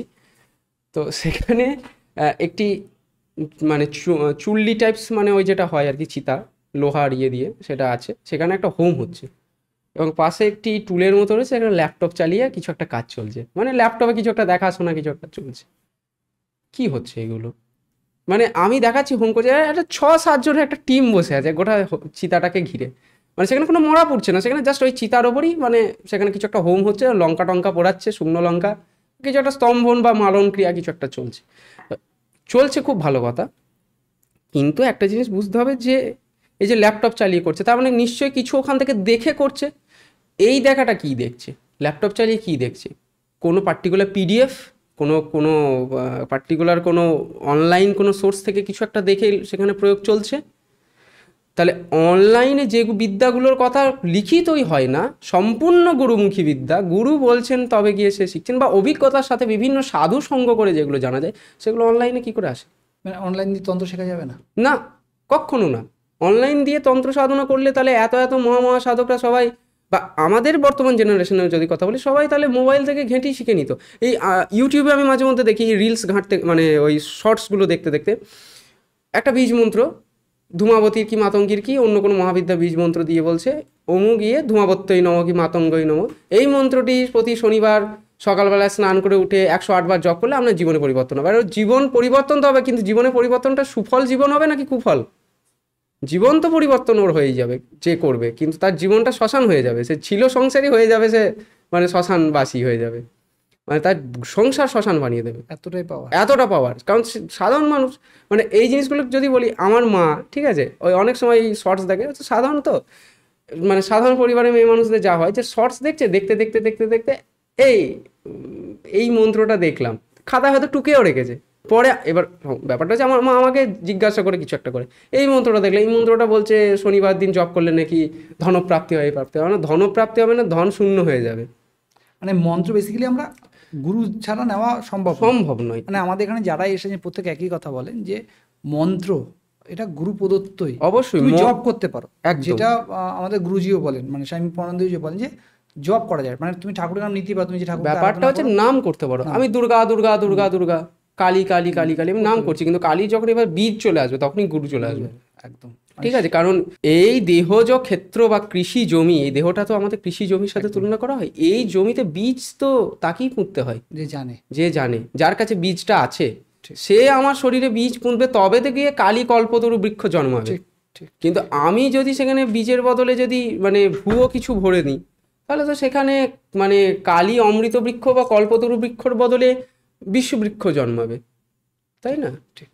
তো সেই জায়গাটাতে মনে হয় যে যা কিছু করা কর্তব্য সেটা প্রপার গাইড। আমরা যদি মানে ওই যে বললাম যে গাড়ি চালাতে জানি মানি আমি চালাতে পারবো না, আমাকে প্রথম লাইসেন্স দরকার। তোমার কি মনে হয় যে এই মুহূর্তে সোশ্যাল মিডিয়ার দৌলতে তন্ত্র সাধনার ক্রেজটা মানুষের বেড়েছে? তন্ত্র সাধনার ক্রেজটা মূলত আজ থেকে 200-250 বছর আগে থেকে একটা বাড়ছে। মোটামুটি শ্রী রামকৃষ্ণ পরমহংসদেব, ঠাকুর শ্রী রামকৃষ্ণ পরমহংসদেবের আগে থেকেও একটু একটু করে বাড়ছে। বাট মানে জবে থেকে তন্ত্র গুহাবাসী সাধকদের মাঝখান থেকে সরে গিয়ে ধীরে ধীরে সমাজের মধ্যে ঢুকেছে, সংসারী মানুষের মধ্যে ঢুকেছে। তন্ত্র সংসারী সন্ন্যাসী সবার জন্যই, ঠিক আছে। তন্ময়েতে বিস্তারিত জ্ঞানাম ইতি তন্ত্র, অর্থাৎ দেহকে ত্রাণ করে জ্ঞানের বিস্তার হেতু সদাশিব তন্ত্রকে প্রণয়ন করছেন। কিন্তু একটা জিনিস এখানে বুঝতে হবে যে এই তন্ত্রের যে জনপ্রিয়তাটা, সেটা দুটো কারণে হচ্ছে। একটা, যারা নিট, যারা একদম সাধন মার্গী, তারা কিচ্ছু জানতে চায় না, কিছু বুঝতে চায় না, তারা মাকে চায়। দ্বিতীয় আরেকটি কারণ হচ্ছে যে কোথাও গিয়ে যেন একটা ট্রেন্ড, গা ভাসানো, ও লাল কাপড় পরে আছে, ও কপালে সিঁদুরে তিলকে কুমকুমে তিলক কেটে আছে, আমাকেও করতে হবে। ট্রেন্ডের ব্যাপারটা গিয়ে কোথাও গিয়ে মনে হয় একটু কোথাও গিয়ে মিসকনসেপশনে দাঁড়িয়ে যায়, যে ওই যে কম্পিটিশন। আমার হয়তো কোনোদিন কালীর প্রতি টানই ছিল না, দুর্গার প্রতি টানই ছিল না, আমি কৃষ্ণের ভক্ত, আমি গোবিন্দের ভক্ত, কি আমি শিবের ভক্ত। তো সেখানে শাক্ততন্ত্র আমি এসে কী করব? শাক্ত মার্গে মূলত দুটো দর্শনকে মেনে চলে, সাংখ্য দর্শন আর একটি শাক্তাদ্বৈত দর্শন, মানে অদ্বৈত দর্শন। বৈষ্ণব মার্গে সেই জায়গায় বিশিষ্টাদ্বৈত দর্শন আর দ্বৈত দর্শন, মানে দ্বৈতটা ওদের মূল, এই দুটোকে মেনে চলে। এবার এই দর্শনটাকে তাহলে যদি একটু ভেঙে বোঝাতে হয় যে শাক্তাদ্বৈতবাদ কি বা শাক্তাদ্বৈত দর্শন কি, মানে সবই মা। এই অখিল চরাচরে যা দেখছি, প্রকৃতি, জীব, পশু পাখি, মানুষ, যত কেউ আছে, এবং সকল দেবতাও হচ্ছে মায়ের স্বরূপ।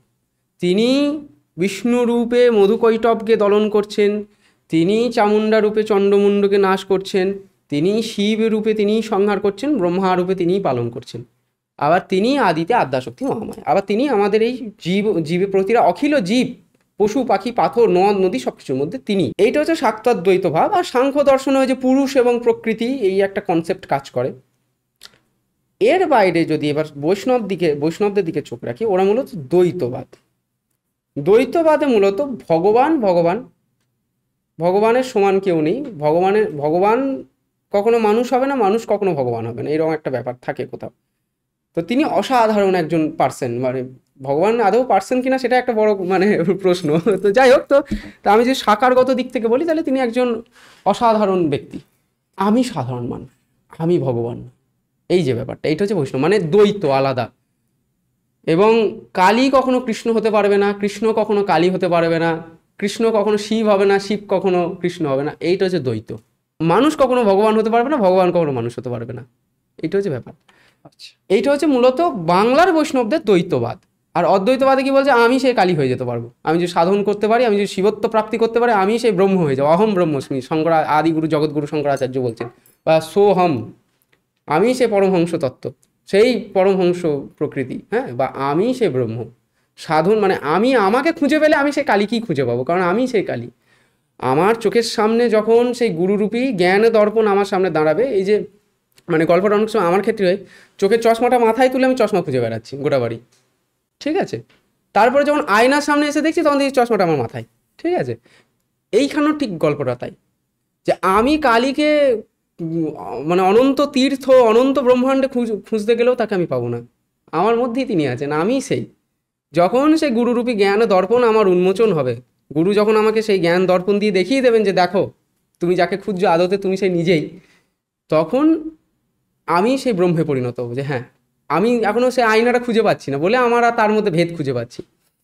এই জায়গাটাতে দাঁড়িয়ে শাক্তরা অদ্বৈত মতকে মেনে চলছে, আবার কিছু কিছু ক্ষেত্রে সাংখ্য এবং কিছু কিছু ক্ষেত্রে বিশিষ্টাদ্বৈতও ঢুকে আছে, সেটা একদম প্রারম্ভিক লেভেলে। কিন্তু বৈষ্ণবদের হচ্ছে গিয়ে পুরোটাই দ্বৈত। শাক্তরা মূলত বীরভাবে সাধনা করে, আচ্ছা, বৈষ্ণবরা দাস্যভাবে সাধনা করে। ওকে, মানে আমি ভগবানের দাস, তিনি আমার প্রভু, ঠিক আছে, এবং আমার জীবনের চাওয়া পাওয়ার কিছু নেই, আমি সারা জীবন ভগবানের সেবা করতে চাই, তার চরণে তুলসী অর্পণ করতে চাই, আমি শালগ্রাম শিলাকে, নারায়ণ শিলাকে আমি চন্দন দিয়ে শৃঙ্গার করাতে চাই, তাকে তার চরণে আমি পড়ে থাকতে চাই। এইটা হচ্ছে মূলত বৈষ্ণবদের সাধনের একটা মুখ্য একটা ভাব, দাস্য ভাব।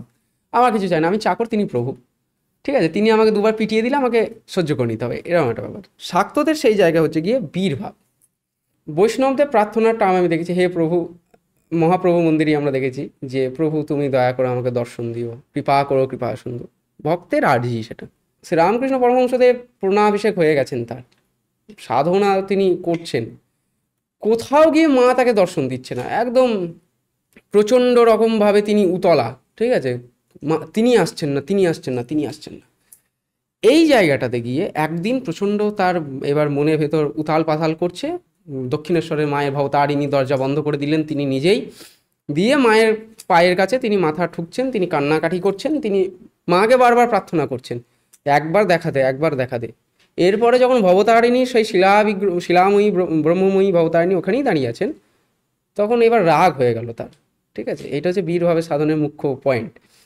রাগ হয়ে গেল যে যদি তুই দেখা না দিস তাহলে আমার এই এই স্থূল দেহ রেখে কী লাভ, এই প্রাণটা রেখে কী লাভ, যদি যদি আমার কালই যদি আমার প্রাপ্তি না হলো তাহলে তো আমি থাকাও যা আর একটা পশু থাকাও তাই বেসিক্যালি, তাহলে আমার বেঁচে থেকে কোনো লাভ নেই।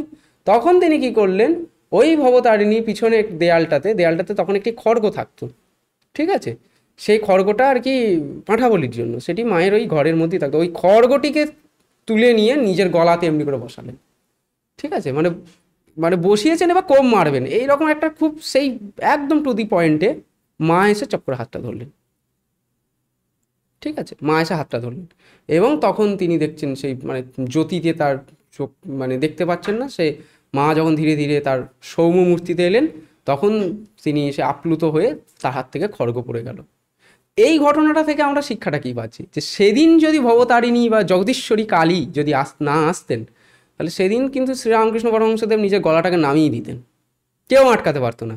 এই যে বুকের পাটা, এই যে সাহসটা যে আমি নামিয়ে দেবো আজকে, যে আজকে যদি না তুই না থাকিস বা তুই যদি না উপস্থিত হোস আমি আজকে নামিয়ে দেবো, মানে তুই কবে দেখা দিবি আমার ওপর কৃপা করবি এটার অপেক্ষা আমি করবো না, তোকে আসতে হবে। তার মানে অবশ্যই সাধককেও তাহলে কতটা সাধনের জোর রাখতে হয়, এইটা হচ্ছে বীরভাবে সাধনা, যে হে মা তুমি এসো, তুমি কৃপা করো, কৃপা তো তোকে করতেই হবে, কৃপা করো কি তোকে করতেই হবে, আমি তোর জন্য চোখের জল ফেলছি, তোর জন্য আমি সর্বকিছু ত্যাগ করছি, আর তুই আমার জন্য করবি না, এই যে ব্যাপারটা, এইটা হচ্ছে বীরভাবে সাধক। আমরা ঠিক শ্রী শ্রী বামদেব বাবার জীবনীতেও দেখতে পাই যে মা তারা খাচ্ছে না তো খাবার ছুঁড়ে ফেলে দিল, যা খেতে হবে না, ফেলে দিল। আমরা বলি কি বাপরে এই তো পাপ হয়ে গেল আমাদের, তিনি ফেলে দিলেন। এইটা হচ্ছে সাধকের লক্ষণ, যে বীরভাবে সাধন, কামকে যে জয় করতে পারে সে হচ্ছে বীর। মানে আমরা মূলত দেখতে পাই যে কামনা বাসনা বলতে সবসময় যে মানে আমরা যেটা একটা অদ্ভুত ধারণা যে ফিজিক্যালি ব্যাপারটা শুধু সেটুকুই নয়, কামনা বাসনা আমাদের সাধারণ জীবনেও হতে পারে, সেটা চাওয়া পাওয়া, আমার একটা ভালো গাড়ি চাই, ভালো বাড়ি করতে হবে, এইটাও একটা কামনা বাসনা। এই কামনা বাসনাকেও যে নিজের পদতলে রেখেছে সে তো কামানজয়ী, সে কামানজয়ী, তিনি তো স্বয়ং বীর, যে নিজের ক্রোধকে নিজের কামে রেখেছে সে তো মহাবীর। এই যে বীর শব্দটা মানে সে ছুরি কাঁচি নিয়ে বা তলোয়ার কাটারি নিয়ে সে মারপিট করছে না, সে নিজের সাথে নিজে সংঘর্ষ করছে প্রতিনিয়ত, সে নিজেকে মানে মারছে, নিজের পশুকে সে নিজে মারছে। আমাদের এই দেহের মধ্যেই অসুর আছে, দেহের মধ্যেই দেবতা আছে, একদম সেই দেবতত্ত্বকে জাগিয়ে আমি অসুর তত্ত্বকে নাশ করছি, এটা কম বড় কঠিন কাজ নয়। আমি নিজেকে মেরে ফেলছি, নিজের একটা সাইডকে আমি প্রচণ্ডভাবে জাগাচ্ছি, নিজের একটা সাইডকে আমি প্রচণ্ডভাবে মারছি, এবং মারতে মারতে তাকে আমি নিজের মানে বাঁধনে বেঁধে ফেলছি, সেই তো বীর।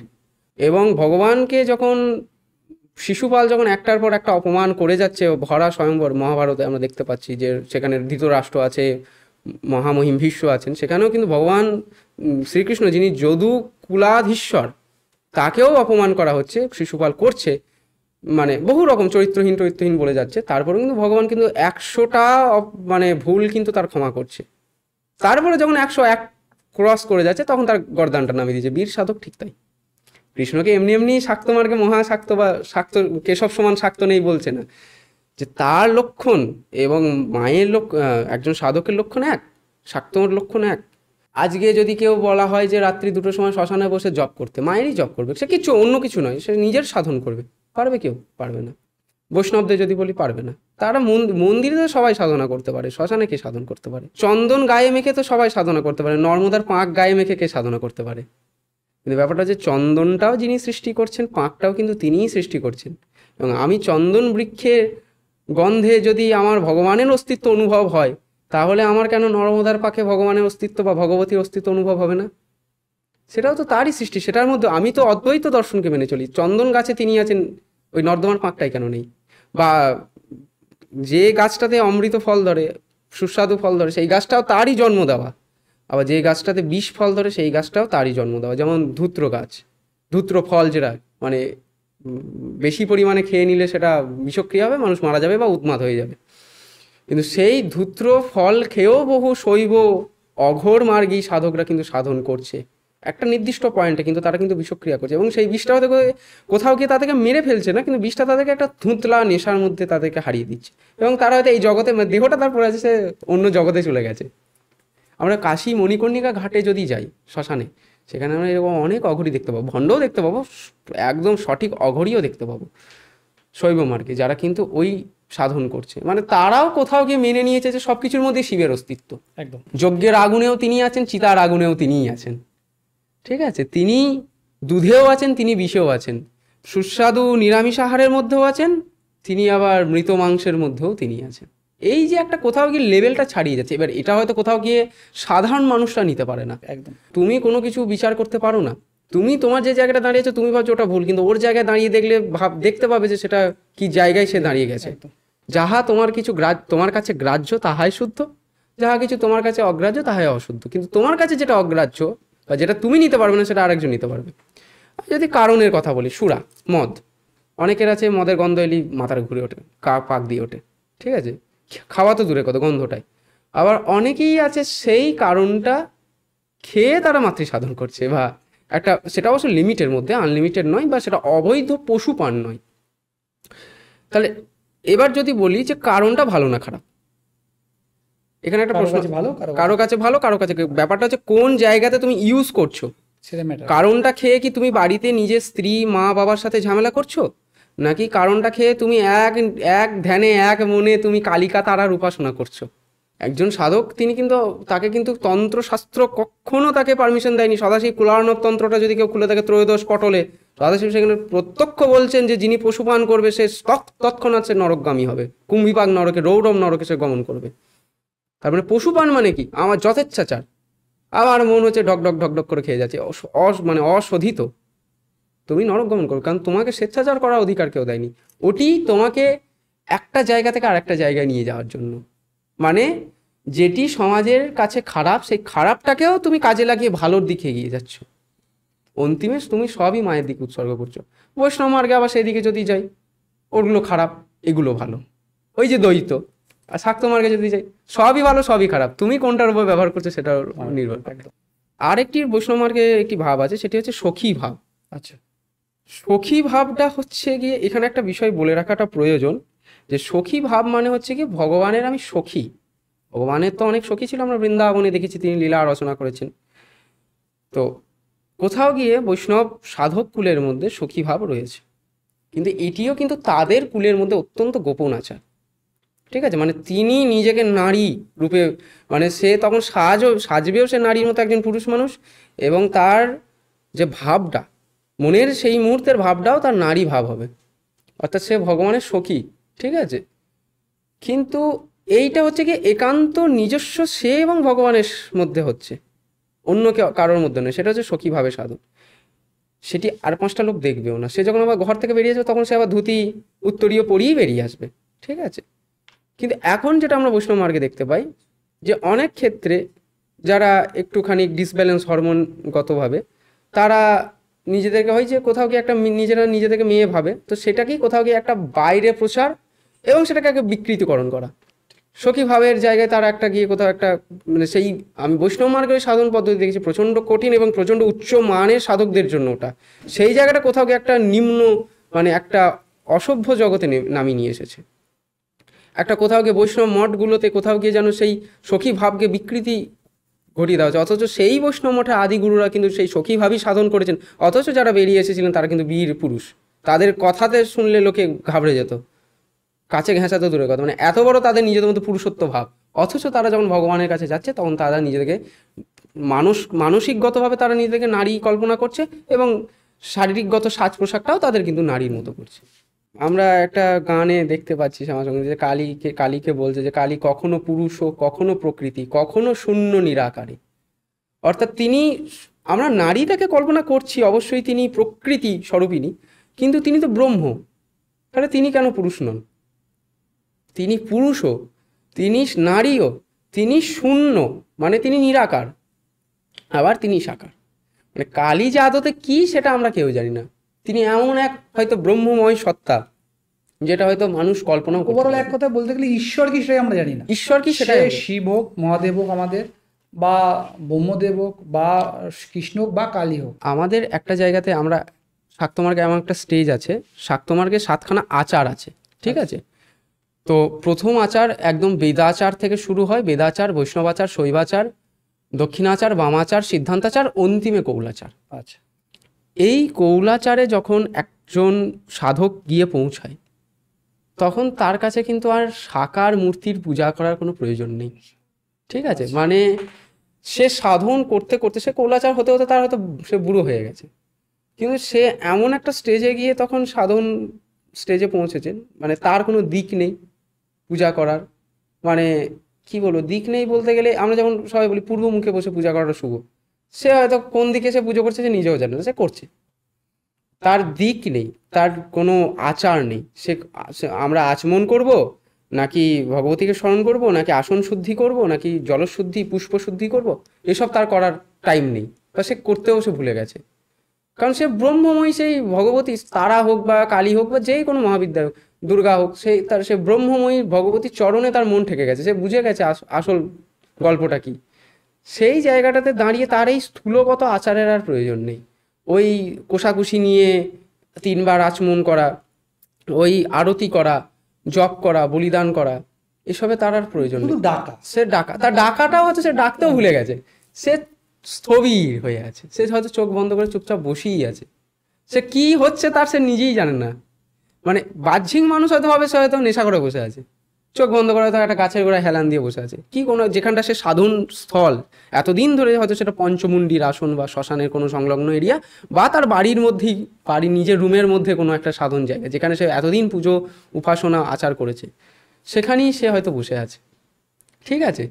তো এই জায়গাটাতে তার পুজো হয়তো কোনো মন্ত্র নেই, কোনো তন্ত্র নেই, ঠিক আছে, অনেক উচ্চ অনেক উচ্চ মানের বিষয়। তো সেই জায়গাটাতে গিয়ে তার মানে কি সে শূন্যাকারে পৌঁছে গেছে, একদম। ঠিক আছে? সে লাল জামা মানে লাল ধুতি পরে আছে নাকি সে হলুদ ধুতি পরে আছে নাকি সে কিছুই পরে নেই, সেদিকেও তার কোনো ধ্যান নেই।